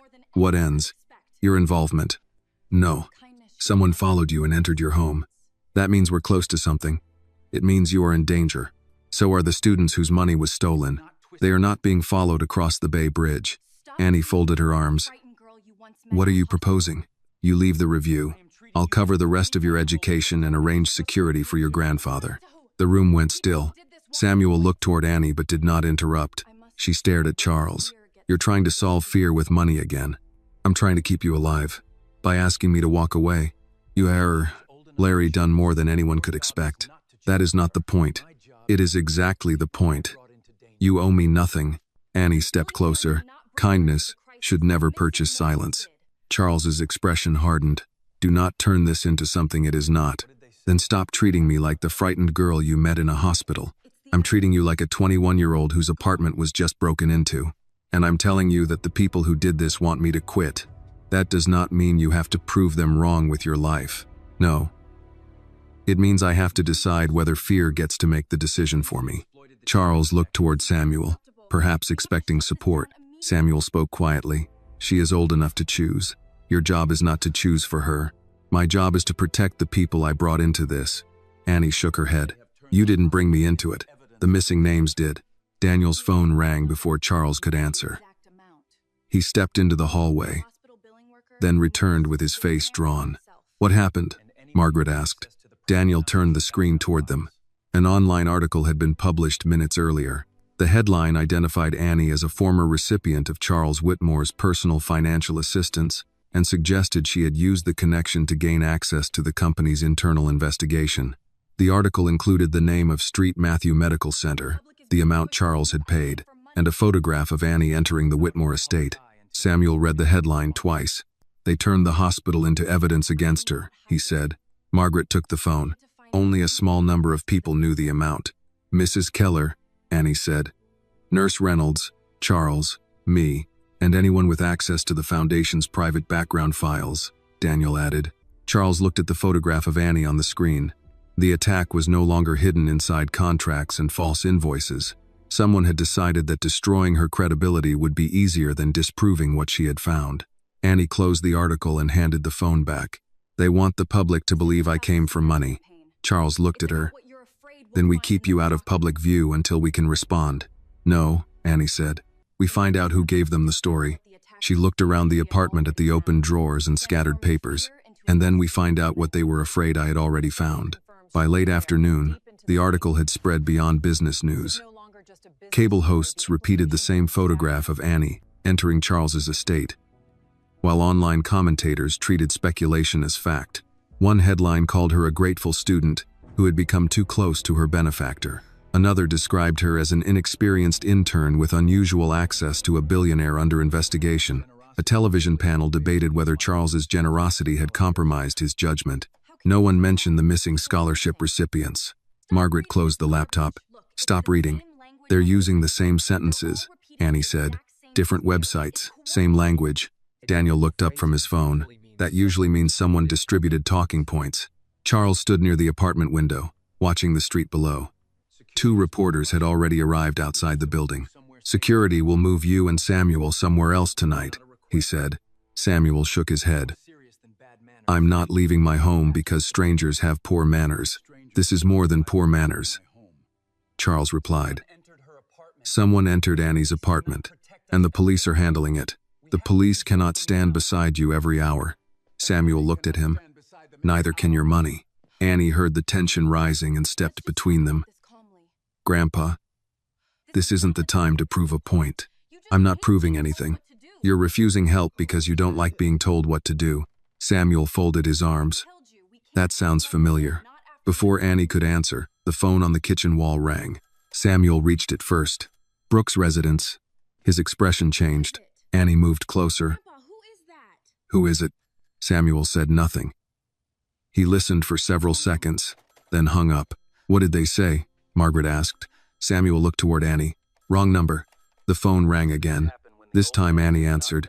A man's voice said, Tell the old man accidents happen when people don't know when to stay quiet. The line went dead. Annie kept the receiver against her ear. Charles crossed the room. What did he say? She repeated the words. Samuel's jaw tightened, but the color had left his face. Margaret called the police while Daniel contacted the company's security director. Charles did not ask again whether Samuel would leave. He simply told the security team to prepare a private residence in Marin County owned by the company. Samuel objected until Annie turned on him. If you stay here, I stay too. You have work to do. Then come with us. This is my home, and you're the person they threatened because of me. Samuel looked at her for a long moment. Not because of you. Because of what they did. That doesn't change the danger. No, but it changes where the blame belongs. Annie's voice weakened. Please. That ended the argument. Samuel packed one small suitcase, 3 medication bottles, his radio, and the old wristwatch he had worn for decades. Before leaving, he stood in the doorway and looked back at the apartment. I spent 27 years paying for this place, he said. I don't appreciate being chased out of it. Charles stood beside him. You're not being chased out. You're leaving long enough to come back safely. Samuel glanced at him. That sounded like something a man tells himself when he dislikes the word afraid. Charles accepted the judgment without replying. The security team drove Samuel and Annie to a modest house near Mill Valley. It belonged to Whitmore Industries but looked nothing like Charles's estate. The kitchen had oak cabinets, a refrigerator covered with old maintenance stickers, and a narrow porch facing a wooded hillside. Samuel switched on his radio and found a baseball game. You settle quickly, Annie said. I'm old. We learned to carry home in smaller pieces.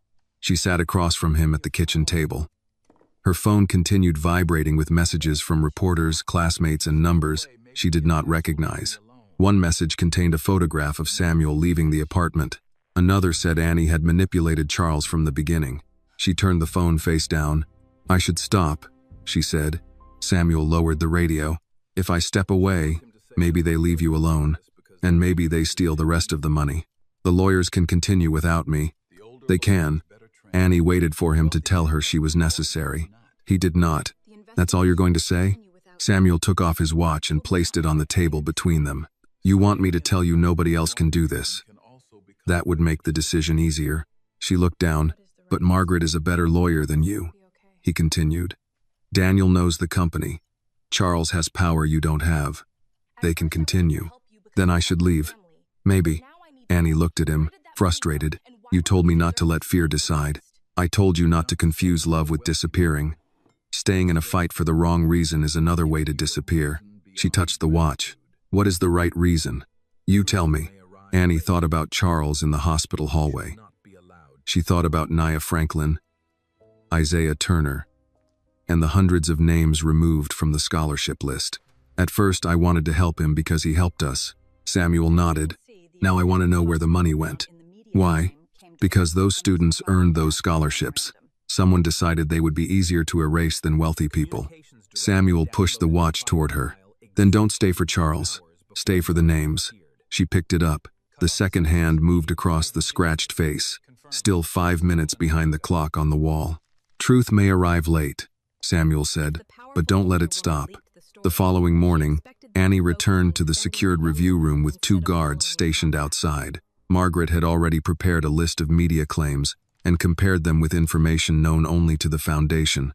The exact hospital amount came from a private background memorandum, she said. Vivian's office requested it after you joined the review. Daniel placed a printed access report on the table. Her communications director downloaded the file 2 hours before the article appeared. Charles looked at the record. Suspend the director's access. Already done, Daniel said. Annie opened the Foundation archive. If Vivian leaked the story, she expected us to focus on defending me. Margaret nodded. So we do the opposite. They returned to the contracts. Annie searched the deleted files recovered by the forensic team. Most were incomplete drafts and calendar notices. One audio file had no title, only a date matching a meeting held 3 months earlier. She played it. At first, there was only the scrape of chairs and distant conversation. Then Vivian's voice became clear. The approved student list is creating delays, she said. Replace it with the administrative roster. A man asked, what happens to the original recipients? They receive postponement notices. They were already promised funding. Vivian's reply came without hesitation. Promises are not payments. Remove the names before the quarterly report is finalized. The room fell silent. Annie replayed the final sentence. Charles sat down slowly. Daniel reached for the keyboard. We need the full recording authenticated. Margaret looked at Annie. This can support suspension and expand the investigation. It does not yet connect Richard. No, Annie said, but Vivian just admitted the students were removed deliberately. Charles stared at the list beside the computer. For the first time, the missing names were no longer an accounting irregularity. They were a decision. The recording was authenticated before noon. Daniel had the forensic team confirm the file's creation date, recover its metadata, and compare Vivian's voice with public interviews and internal meeting recordings. By 3 o'clock, he was willing to put his name beneath the conclusion. The audio has not been edited, he said. The device that recorded it belonged to the Foundation's conference system. The original file was deleted from the active server but remained in an automatic backup. Charles stood at the end of the review table, reading the report. Is it enough to remove her? Temporarily, Daniel replied. The board can suspend her pending a full investigation. It is not enough by itself to prove she received the money. Margaret closed the folder. It proves the scholarship list was deliberately altered. That gives us grounds to preserve her records and stop further transfers. Annie looked at the names spread across the table. How soon can the board meet? Charles checked his watch. They're already being called. The emergency meeting began at 5 in the executive boardroom. Outside the glass walls, the sun was lowering over the Santa Cruz Mountains, but no one in the room paid attention to the view. 12 directors sat around the long table. Legal counsel occupied one side, while 2 forensic accountants waited near a screen displaying the payment timeline. Vivian arrived last. She wore a gray suit and carried no notes. Richard entered beside her, his face arranged into concern. He took his seat near Charles and placed one hand briefly on his brother's shoulder. We will get through this, he said. Charles looked at the hand until Richard removed it. Daniel opened the meeting by explaining that the review remained preliminary. Margaret then described how BrightPath and 5 related vendors had received more than $18 million through contracts that lacked supporting records. Vivian listened without interrupting. When the recording played, the room changed. Her own voice filled the speakers.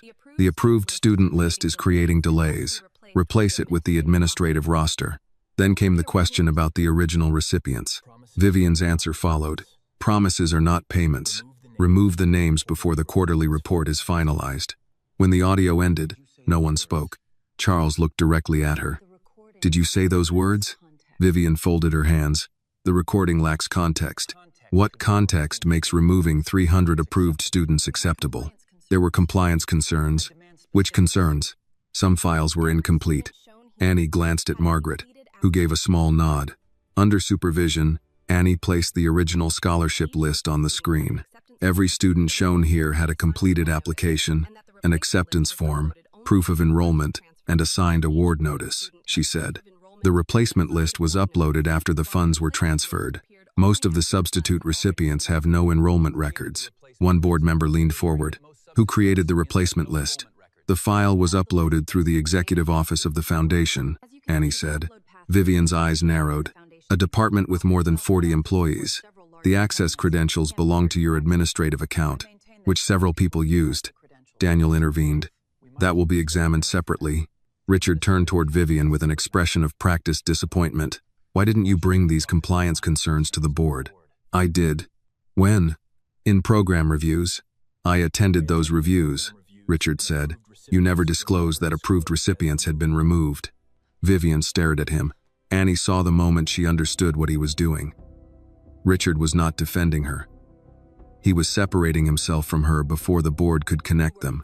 Vivian's voice sharpened. You were aware of every restructuring decision. I was aware that you were modernizing administration. I was not aware you were replacing real students with false records. That is a lie. Richard lowered his eyes as though the accusation saddened him. This meeting is being recorded, Vivian. Charles watched them both. Enough. Daniel, what action do you recommend? Immediate suspension of Miss Whitmore's authority, preservation of all foundation accounts, and referral of the evidence to outside investigators. A director near the far end of the table raised her hand. What happens to current scholarship payments? They remain frozen until we verify the recipients, Daniel said. Annie spoke before she could stop herself. Some students have tuition deadlines this week. Several directors looked at her. Margaret touched Annie's arm, reminding her of the room's rules. Charles said, establish an emergency verification team. Legitimate awards should not be delayed because we failed to supervise the foundation. Richard nodded quickly. I support that. The motion to suspend Vivian passed 10 votes to 2. Vivian did not look at Charles as she stood. She looked only at Richard. You will regret this, she said. Richard remained seated. I already regret that our family has come to this. Security escorted her from the room. Within an hour, the board issued a statement announcing her suspension and the recovery of scholarship records. Reporters outside the building treated the development as proof that the crisis had been contained. Whitmore Industries' share price rose 6% before the market closed. Employees gathered around lobby screens. Some applauded. Others called family members to say the company might survive. Charles returned to the review room and removed his jacket. We found the person who controlled the false records, he said. Annie remained at the whiteboard. We found one person. He looked at her. You heard the recording. I also watched Richard blame her for everything before anyone asked what he knew. Richard has been cooperating. He knew which questions to answer before Daniel asked them. Margaret sat at the table, reviewing the minutes. Suspicion is not evidence. I know. Charles sounded tired. Then stop treating it like a conclusion. Annie pointed to the loan timeline. Vivian controlled the foundation. She did not negotiate these loans. She did not introduce North Valley to the board. She did not benefit from forcing the company into an asset sale. You don't know what she benefited from. Neither do you. That's why stopping with her is dangerous. Charles's patience broke.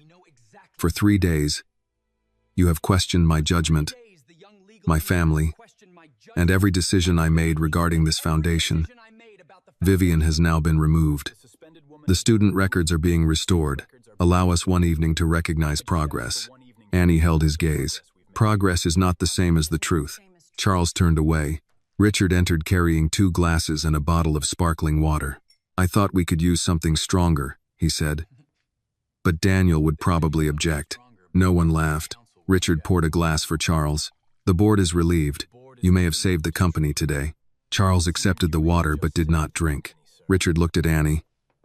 And you helped expose a serious failure. I owe you an apology. For what? For questioning whether your personal history affected your work. Annie studied him. It does affect my work. Richard appeared surprised. It reminds me what a scholarship means when someone cannot replace it, she continued. It does not change the records. A fair distinction, he said. His tone was respectful now. But Annie trusted it less than his earlier contempt. That night, she returned to the temporary house in Mill Valley. Samuel was asleep in an armchair with the radio playing quietly beside him.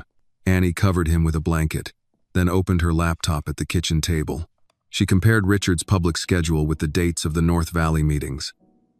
On 3 occasions, he had been in the same cities as the investment group's managing director.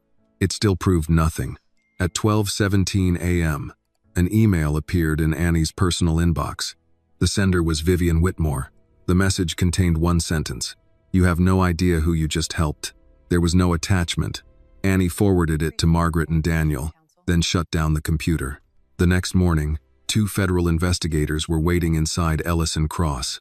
Margaret met Annie near the elevators before she reached her desk. "Do not answer anything until I'm beside you," she said. "What happened?" Margaret's expression gave nothing away. "A bank account was opened in your name 6 weeks ago.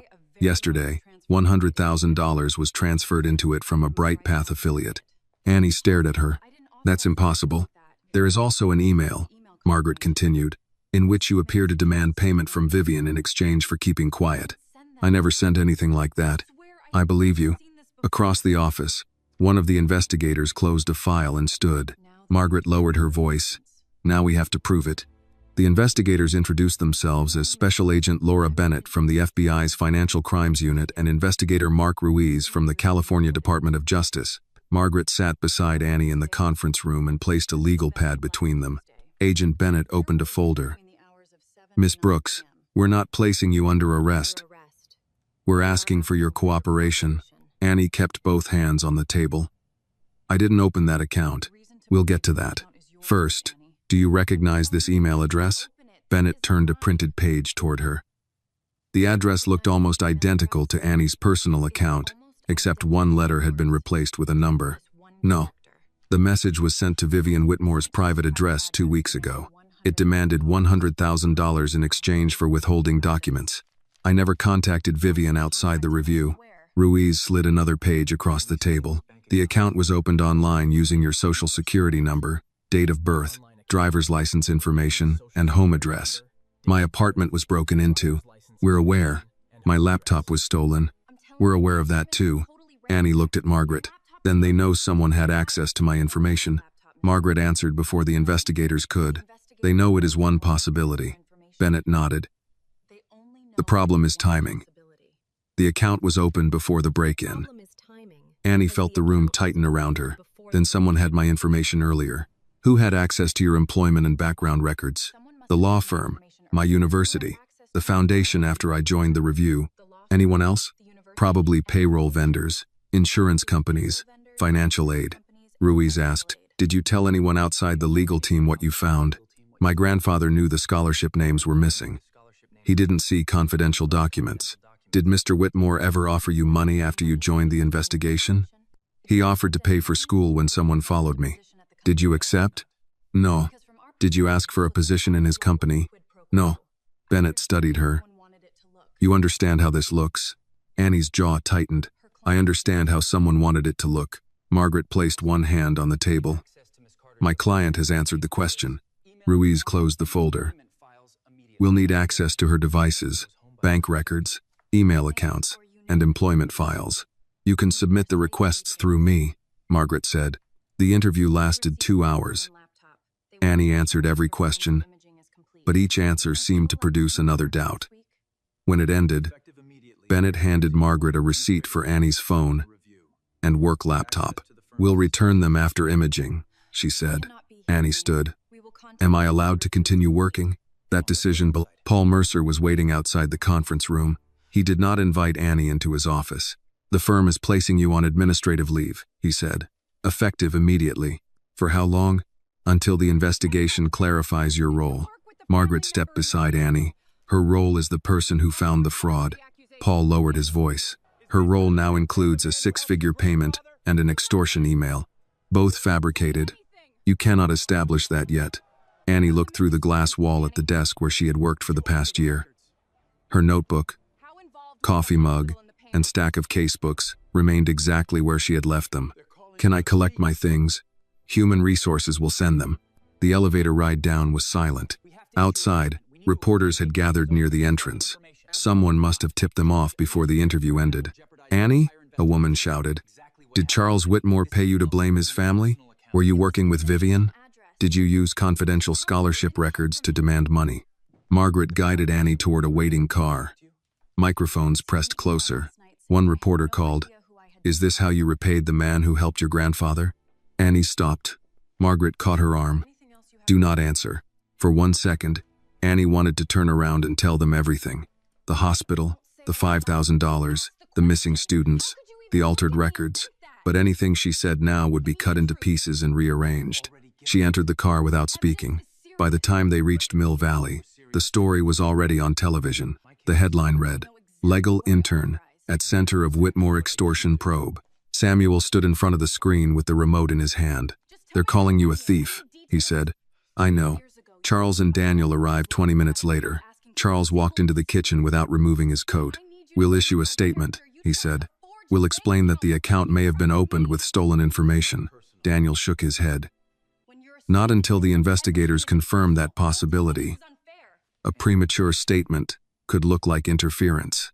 Charles turned to Annie. "Tell me exactly what happened." "I answered their questions." "Did they show you the email?" "Yes." "Could anyone have accessed your personal account?" "It didn't come from my account. It came from an imitation address." "What about the bank account?" "I didn't open it." Charles paced once across the room. "Did Vivian ever contact you privately?" "She emailed last night." Daniel looked up. "What did she say?" "That I had no idea who I had just helped." "Why didn't you tell me?" "I forwarded it to you and Margaret." Daniel checked his phone. It went to quarantine. Charles stopped moving. "Was there anything else?" Annie looked at him. "What are you asking?" "I'm asking whether there is anything you haven't told us." The room fell silent. Samuel turned off the television. Annie's face changed. "You think I did this?" "I didn't say that." "You asked the question." "I need the truth." "I've given you the truth." Charles rubbed one hand over his face. "The evidence is serious. So were the records against you." "That is different." "Why?" "Because I know what I authorized. And I know what I didn't." Charles looked toward Daniel, then back at her. "If there is any detail, any conversation, any request for money." Annie stood. 3 years ago, you believed my grandfather's life mattered without asking for proof.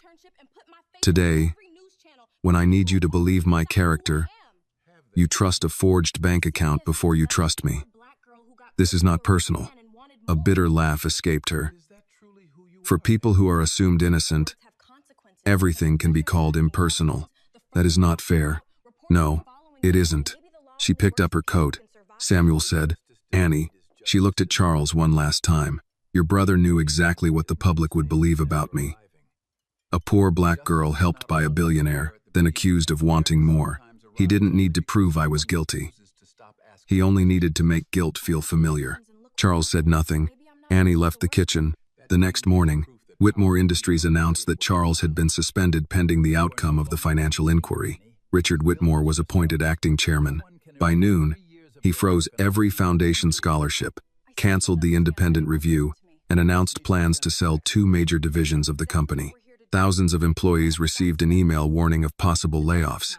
Annie received a separate notice from her university informing her that her scholarship was under review because of the criminal investigation. She sat at Samuel's kitchen table and read it twice. In less than 48 hours, she had lost her internship, her reputation, and the future she had spent 3 years building. Across the bay, Charles returned alone to his Hillsborough home. The long dining table had been cleared. 14 chairs stood in silence beneath the chandelier. He sat in the same chair Samuel had chosen beside him and looked at the empty place where Annie had been. For the first time, Charles understood that the person who had shown him the greatest loyalty was also the person he had failed when trust became expensive. Annie remained at the kitchen table long after the university notice had gone dark on her screen. Samuel moved quietly behind her, giving her the space he knew she would never ask for. He poured coffee into 2 mugs, then replaced hers with tea when he remembered she had not eaten since morning. "They can take the scholarship," Annie said. "They can take the internship. They can put my face on every news channel in California. None of it matters because people already decided who I am. Samuel sat across from her. Who did they decide you are?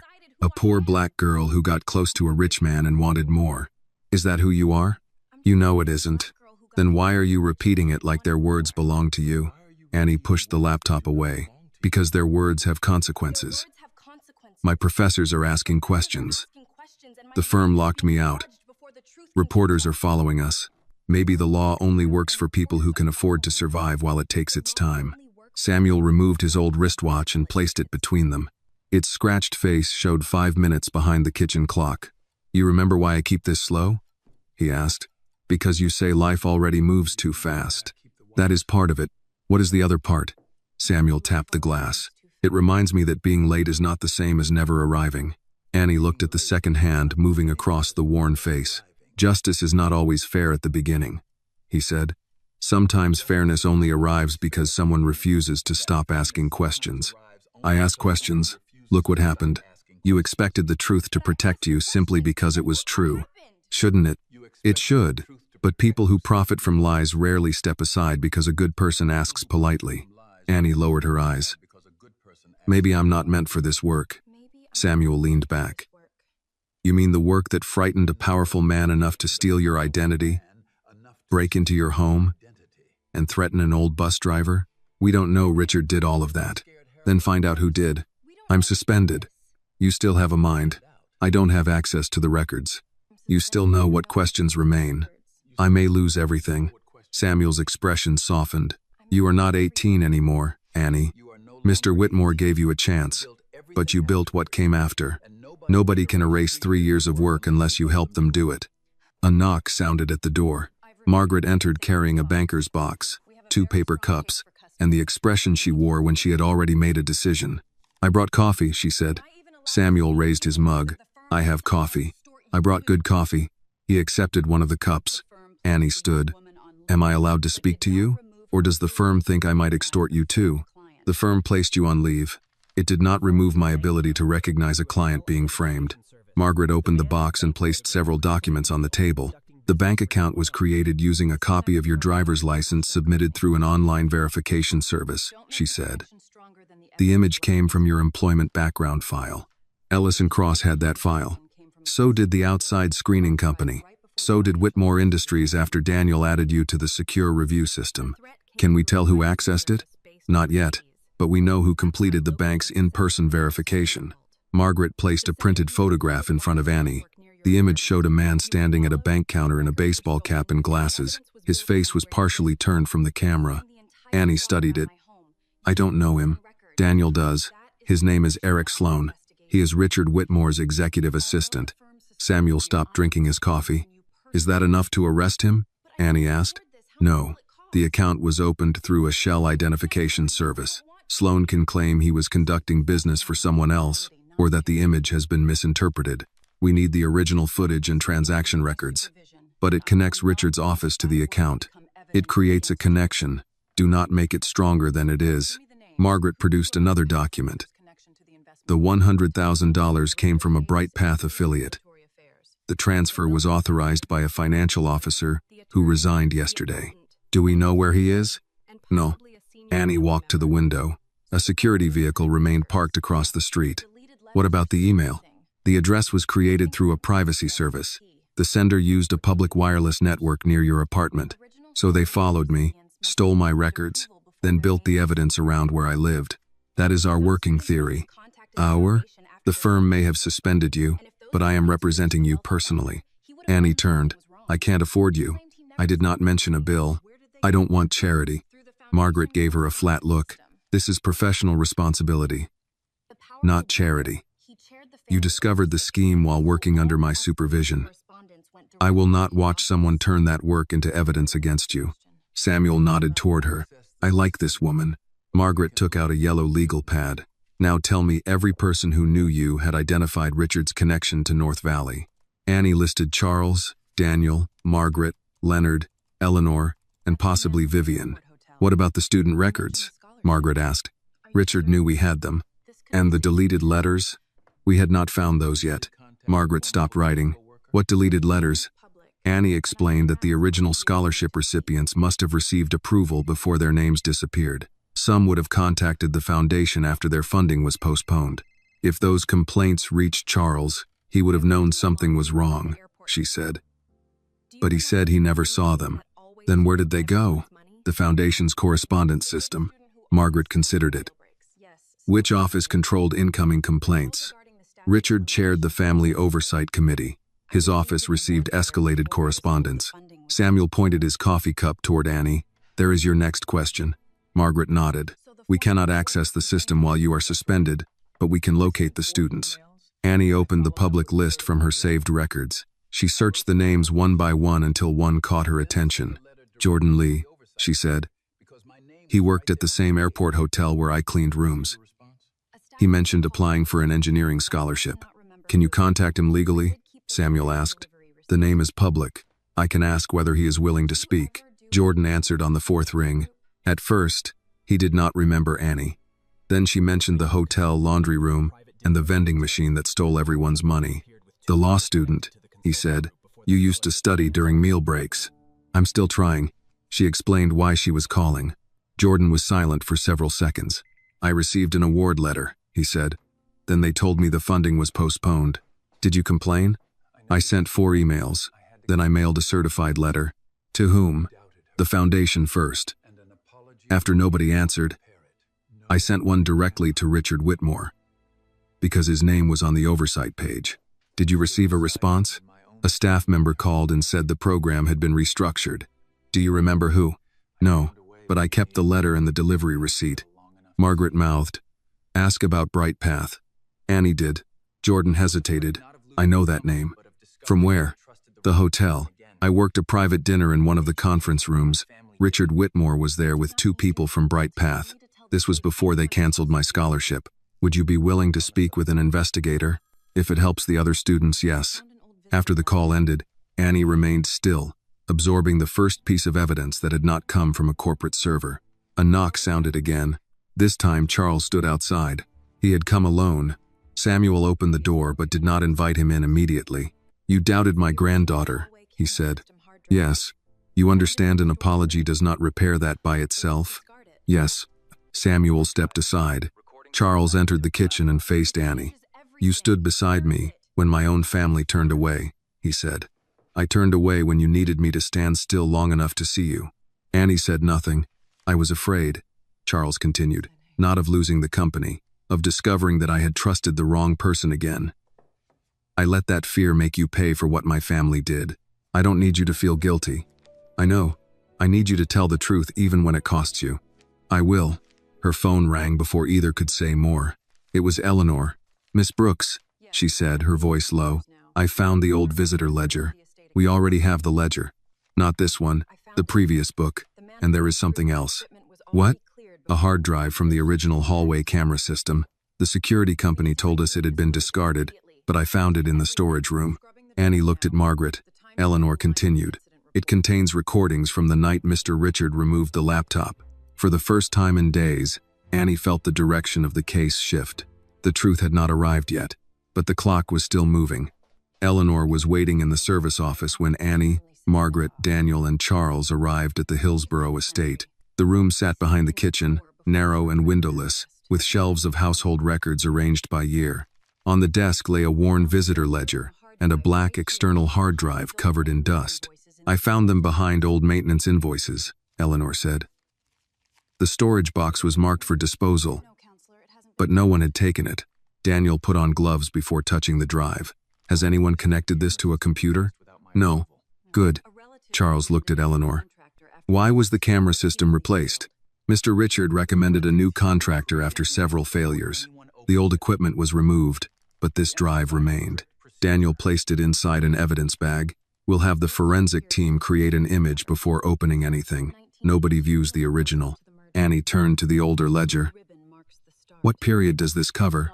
The year before the book I gave you. Eleanor opened it to a page, marked with a blue ribbon. Richard's name appeared beside 3 late-night visits by Marcus Vale, managing director of North Valley Capital. 2 of the visits took place months before Bright Path Consulting was registered. Margaret photographed the pages. This helps establish the relationship existed before the contracts. Charles read the entries in silence. Richard told the board he met Vale for the first time during last year's financing negotiations. Then the board minutes are false, Annie said. Or incomplete, Daniel corrected. We still prove each step. By afternoon, the forensic team had copied the hard drive and confirmed that several video files remained intact. The recordings had no sound, but the date and time data matched the estate's security logs. Everyone gathered in the library while the technician opened the first file. The screen showed the hallway outside Charles's study. At 10:42 p.m., Richard entered with Vivian and Marcus Vale. A fourth person followed, carrying a silver briefcase. Eleanor leaned toward the monitor. That is the man I didn't recognize. The technician advanced the video. At 11:18, Richard emerged from the study holding Charles's backup laptop. The man with the briefcase carried a small black device and several folders. Vivian remained inside for another 14 minutes. The next clip showed Richard returning the laptop 2 days later. Daniel wrote down each timestamp. We can compare these times with the signature logs and vendor payments. Annie opened the existing timeline. The first BrightPath transfer was approved the next morning at 3:14. Charles stared at his brother on the screen. He used my house, my computer, and my signature. Margaret looked at him. Do not say that publicly yet. The video proves access. The forensic analysis must show what was done on the device. The technician connected the copied data from the signature system. Device identifiers linked the backup laptop to 17 approvals. 9 occurred after Richard's recorded visits. 3 matched communications between BrightPath and North Valley. Daniel's voice remained measured, but the conclusion had changed. We now have a direct path from Richard's access to the fraudulent approvals. Is that enough for the authorities? Charles asked. It is enough to expand subpoenas and support a request to freeze assets, Margaret said. It is not the end. Annie studied the timeline. Richard plans to dissolve the foundation tomorrow morning. Charles turned. How do you know? His public notice said the board would vote on restructuring at 9. Daniel checked his phone. The proposed resolution transfers the foundation's remaining assets to a newly created educational trust. Who controls the trust? Margaret asked. Daniel scrolled through the attachment. 3 trustees. Richard appoints 2. Annie looked at the balance sheet. If they approve it, he moves what remains beyond the current board's control. Charles picked up his phone. I'll call the directors. Margaret stopped him. Several of those directors supported your suspension. A phone call will not stop the transfer. Then what will? A temporary restraining order. Daniel nodded. We need to show immediate risk, probable wrongdoing, and harm that cannot be repaired once the assets move. Annie placed the scholarship list beside the financial records. The harm is already documented. Students lost tuition, housing, and enrollment. Because the awards disappeared. Margaret looked at her. We need declarations. Jordan Lee agreed to speak. I can contact the others. You cannot coach them. I'll ask what happened and let them describe it. For the next 4 hours, Annie called students from the original list while Margaret listened. Some numbers no longer worked. Others went to voicemail. 6 students answered. Nia Franklin had left college after losing campus housing. I thought I had done something wrong, she said over the phone. They never explained why the scholarship vanished. Isaiah Turner had used credit cards to cover tuition after returning from military service. Maria Alvarez had delayed nursing school to help her mother through chemotherapy. Each agreed to provide a sworn statement. Annie typed their words without improving them. Margaret corrected only dates and identifying information. Keep their language, she said. A declaration should sound like the person who lived it. Near midnight, Daniel returned from a call with federal investigators. They're willing to seek warrants for Richard's office and North Valley's records, but not before tomorrow's meeting. Then we file now, Margaret said. The legal team worked at the library table while Charles paced between the windows and the fireplace. Annie assembled the scholarship declarations. Daniel prepared the corporate records. Margaret drafted the emergency petition for San Mateo County Superior Court. Charles stopped beside Annie. Will the students have to appear? Not tomorrow. Their declarations can support the request. And after that, they may be interviewed. He looked at Nia Franklin's statement. She left school because of this. Yes. I approved the annual reports that claimed she had been paid. You did not know the list was false. I did not ask enough questions. Annie looked up. Being deceived does not make you guilty of the theft, but it does not erase your responsibility to supervise what carried your name. I know. It was the first time he accepted the distinction without defending himself. At 2:30 a.m., Margaret submitted the petition electronically. A judge agreed to review it before the morning vote. No one went home. Eleanor brought scrambled eggs, toast, and coffee at dawn. Samuel arrived with a security driver shortly afterward, refusing to remain in Mill Valley while Annie worked through the night. You look terrible, he told her. Good morning to you too. You need food. I had toast. One piece? Tfu. He nodded. Then I withdraw half the criticism. At 7:18, Margaret's phone rang. Everyone stopped speaking. She listened, thanked the caller, and ended the call. The judge granted the temporary order. The foundation assets are frozen until a hearing. Charles released a breath. Daniel gathered the evidence files. Richard does not know yet. Let him walk into the meeting believing he still controls the vote, Annie said. Charles looked at her. You want him surprised. I want him unable to move the money before he understands what we have. Margaret closed her briefcase. We also need the board, the investigators, and the public to understand this is not a family argument. Annie placed the declarations on top of the file. Then the students come first. By 8:30, the team entered Whitmore Industries through a private garage. Reporters crowded the main entrance. Employees watched from office windows, waiting to learn whether the company would be divided and sold. Inside the boardroom, Richard stood near the glass wall, speaking quietly with two directors. The resolution dissolving Whitmore Foundation lay at every seat. He smiled when Charles entered. You no longer have voting authority, Richard said. Charles took the chair opposite him. I'm aware. Richard noticed Annie. Then Margaret and Daniel carrying sealed evidence boxes. His smile weakened. What is she doing here? Margaret placed the court order on the table. Preventing you from moving another dollar. Richard read the first page. The color drained from his face, though his voice remained controlled. This is temporary. So is power, Samuel said from the doorway. Everyone turned. Samuel stood with one hand on his cane and his old watch visible beneath his cuff. Annie crossed the room to him. You weren't supposed to come upstairs. I rode too far to sit in the lobby. Richard looked from Samuel to Annie. This meeting concerns corporate governance, not personal theater. Annie placed the students' declarations beside the proposed resolution. No, she said. It concerns the people whose futures you converted into numbers. Outside the boardroom, federal agents stepped off the elevator. For the first time since the scandal began, Richard was no longer controlling which questions entered the room. Richard remained standing while the federal agents entered the boardroom. Special Agent Bennett carried a sealed folder, and Investigator Ruiz followed with two members of the Financial Crimes Unit. They did not approach Richard immediately. Daniel rose. Before anyone speaks, this meeting is being preserved under legal hold. No document is to be removed, destroyed, or altered. Richard placed the court order on the table. This is an internal board meeting. Federal observers do not have the right to interrupt corporate business without a warrant. Agent Bennett set the sealed folder beside Margaret. We have warrants for your executive office, your electronic devices, and records connected to North Valley Capital, Bright Path Consulting, and the Whitmore Foundation. Several directors shifted in their seats. Richard looked at Charles. You brought federal agents into your own company? Charles remained seated. Your choices brought them here. Richard laughed once. You have been suspended. You no longer speak for Whitmore Industries. No, Charles said, but the evidence still speaks for itself. Margaret distributed copies of the temporary restraining order. The court has frozen all remaining foundation assets. This board cannot dissolve the foundation, transfer its funds, or appoint trustees to the proposed replacement entity. A director named Howard Bell removed his glasses. On what basis did the court grant this?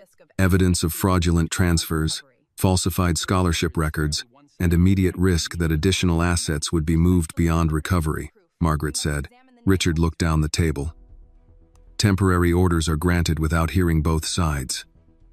This proves nothing. You're right, Annie said. The order is not the proof. She placed the original scholarship roster on the screen. Beside it appeared the altered list. The proof begins with the names. Richard looked at her. You are still under investigation for extortion. You have no standing to address this board. Margaret answered before Annie could. Miss Brooks is not appearing as counsel. She is presenting factual work completed under licensed supervision. The investigators are aware of her status. Agent Bennett added, evidence recovered yesterday supports the conclusion that the account in Miss Brooks's name was created using stolen identification. Richard's expression did not change, but his hand moved away from the proposed resolution. Annie began with the first vendor. She explained how Bright Path had billed for workshops that had no venues, instructors, attendance records, or materials. She showed how the contracts had been divided to remain below the threshold requiring additional approval. Then she moved to the scholarship records. These 312 students were approved, she said. Their files contained transcripts, enrollment verification, award letters, and signed acceptance forms. 6 weeks later, their names were removed. The payment totals remained unchanged. A photograph of Nia Franklin appeared on the screen beside her declaration. Nia lost campus housing when her award disappeared. Maria Alvarez delayed nursing school while caring for her mother. Isaiah Turner used credit cards to remain enrolled after military service. These were not incomplete applications. They were people whose names were replaced, so the money could be reported as distributed. Richard leaned back. Even if the program was mishandled, that responsibility belonged to Vivian. Vivian was seated near the far wall with her attorney. She had been brought in under subpoena before the meeting began. Until that moment, she had said nothing. Daniel displayed the visitor ledger and security footage. The board watched Richard enter Charles's study with Vivian, Marcus Vale, and the Bright Path director. They watched him leave carrying the backup laptop later linked to 17 unauthorized approvals. Richard looked at Daniel. I had permission to use that office. Did you have permission to use Mr. Whitmore's electronic signature? Daniel asked. No. Did you remove the laptop? I carried it to a meeting room. At 11:18 at night? We were reviewing documents. Why was the hallway camera disabled? For privacy. Why did you tell the board you first met Marcus Vale during last year's financing negotiations when this ledger records 3 earlier meetings? Richard glanced toward the directors. Informal introductions are not negotiations. Annie changed the screen to the loan agreements. North Valley Capital obtained lending rights that allowed it to force asset sales if Whitmore's share price remained below a set level. At the same time, money disappeared from the foundation, public confidence collapsed, and North Valley prepared offers for the company's most valuable divisions. Howard Bell looked at Richard. You presented those loans as emergency flexibility. They were approved by the Finance Committee, based on information you provided, Charles said. Richard turned toward him. And you signed the reports. I did. The room quieted. Charles continued. I failed to supervise the foundation. I trusted people because they were family. That was my responsibility. But I did not authorize false recipients, fabricated vendors, or a plan to sell this company after its value was deliberately damaged. Richard stood straighter. Then prove I did. Vivian finally spoke. He already has. Richard looked at her. She placed a small digital recorder on the table. Her attorney said, My client is cooperating with federal investigators. You recorded me? Richard asked. Vivian's mouth tightened. I learned from watching you record everyone else. Agent Bennett connected the device to the boardroom system. The audio began with the sound of glasses and distant music. Richard's voice followed. Charles will protect the foundation until it buries him. Once the board removes him, North Valley takes the medical division. We move the remaining assets into the trust, and the rest can be sold. Vivian's recorded voice asked, What about the intern? Richard replied, She is perfect. Young, poor, grateful, and black. The public will believe she wanted more money, long before they believe a Whitmore stole it. No one moved. The recording continued. Put the account in her name. Let the press do the rest. Agent Bennett stopped the audio. Annie had known what Richard believed about her. Hearing him say it still struck with force. She felt Samuel's hand settle over hers. Richard looked around the table. That recording was obtained illegally. Your attorney can raise that issue in court, Bennett said. Stand up and place your hands where I can see them. Richard did not move. You think this company survives without me? He asked Charles. The banks will tear it apart. The stockholders will sell. Thousands will lose their jobs, and she will still be an intern nobody remembers. Charles looked toward Annie. She remembered 300 names you erased, he said. That is more leadership than you have shown in your entire life. Ruiz stepped behind Richard and secured the handcuffs. As the agents led him toward the glass doors, flashes from cameras outside the boardroom reflected across the walls. The room where Richard had controlled votes, contracts, and reputations had become the place where his own words condemned him. Vivian lowered her eyes as agents collected her recorder. She had exposed Richard, but no one mistook cooperation for innocence. Howard Bell looked at Charles. What happens now? Charles turned to the students' declarations. We restore every legitimate scholarship. We cooperate with investigators. We stop the sale of the divisions, and we tell the public what happened. One public statement will not repair the company, another director said. No, Charles replied, but accepting responsibility is where the repair begins. Outside the boardroom, reporters were already gathering around the elevators. Daniel advised Charles to let legal counsel speak first. Margaret agreed. Annie looked through the glass at the microphones and cameras. For weeks, other people had told her story for her. They had turned a hospital payment into a bribe, gratitude into greed, and her silence into guilt. She picked up the original scholarship list. I'm going out there. Margaret studied her. You do not discuss evidence outside the approved statement. I won't. What will you say? Annie looked at Nia's name, then Isaiah's, Maria's, and the hundreds beneath them. The truth about why this matters. Charles moved beside her. They will try to make this about me. Then don't let them. The elevator doors opened. Annie stepped forward carrying the names Richard had believed no one powerful would remember. Annie stepped out of the elevator carrying the original scholarship list against her chest. The lobby below was crowded with reporters, camera operators, employees, and several students whose awards had been frozen. Charles walked beside her, but when the microphones rose, he stopped half a step behind. A reporter called out, Miss Brooks, did Charles Whitmore pay you to protect him? Another shouted, were you working with Vivian Whitmore? Margaret moved closer, ready to end the questions. But Annie raised one hand. My name is Annie Brooks, she said. 3 years ago, when I was 18, my grandfather was in cardiac care at Street Matthew Medical Center. I was working mornings at a bakery and nights cleaning rooms at an airport hotel. I had postponed college because I was trying to keep him alive. The lobby quieted. We were still $5,000 short. The hospital had already granted 2 extensions, and my grandfather was going to be transferred to another facility. Mr. Whitmore heard me asking for more time. He paid the balance without asking for publicity, repayment, or anything from my family. A reporter near the front lowered his microphone slightly. Annie continued. I told him I would never forget his kindness. He told me not to spend my life remembering a debt. He told me to return to school and become the person I had planned to be. Charles looked down. I did return, Annie said, but I did not come back to repay a personal favor. I came back because money promised to more than 300 students had been stolen. Those students had earned their awards. They had completed the applications, met the requirements, and made plans based on promises this foundation had given them.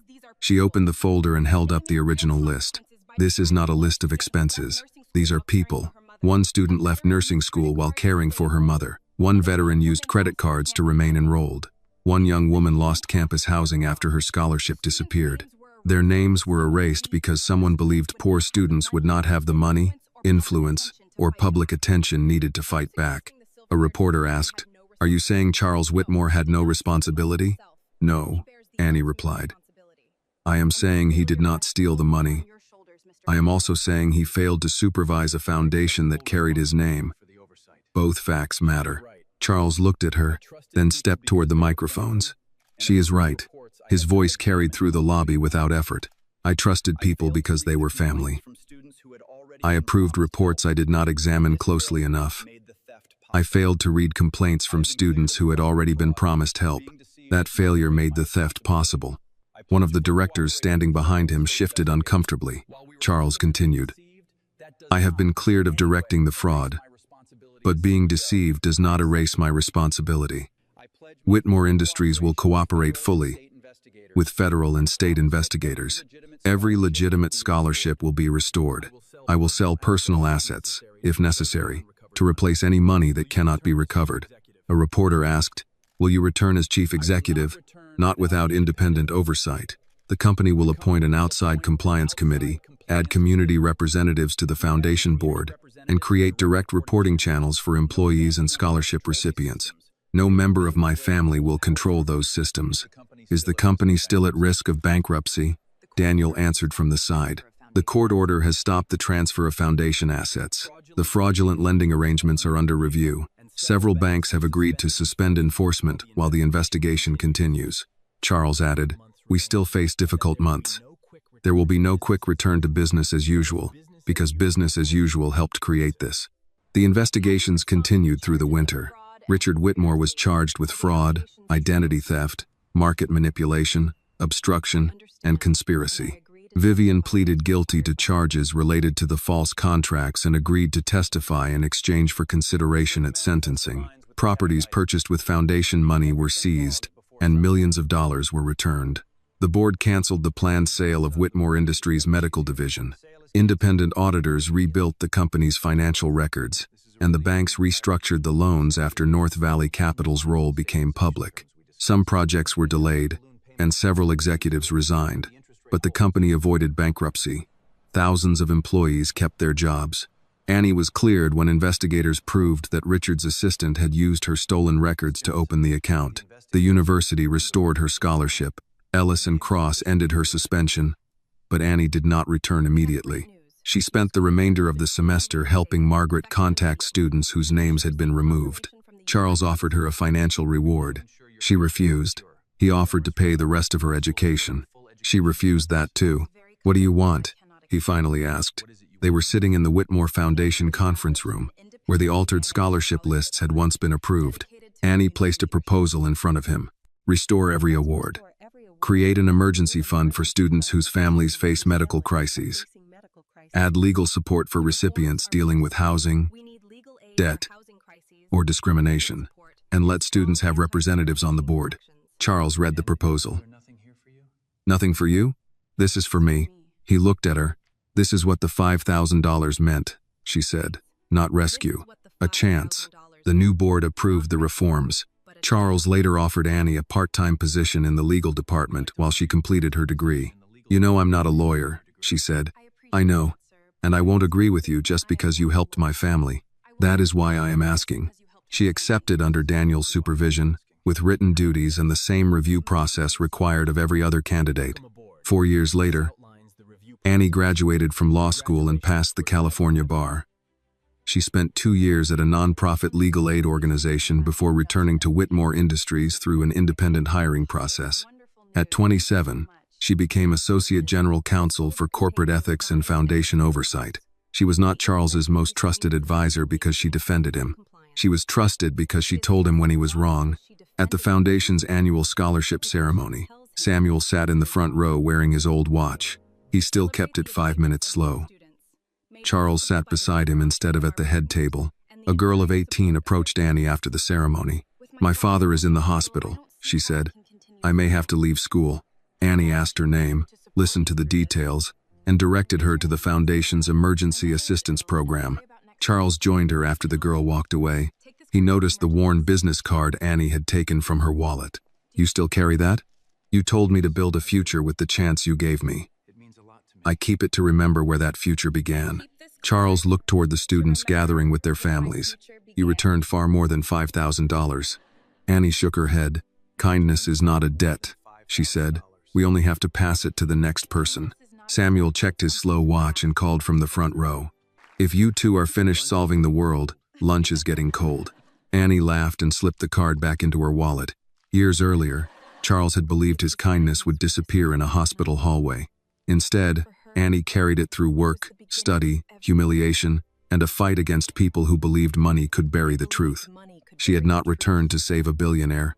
She had returned to protect what his kindness had once given her, a fair chance. The story reminds us that true kindness is never wasted. A small act of compassion can give someone the strength to rebuild a future, while gratitude becomes most meaningful when it is passed forward. It also shows that loyalty does not mean blind obedience.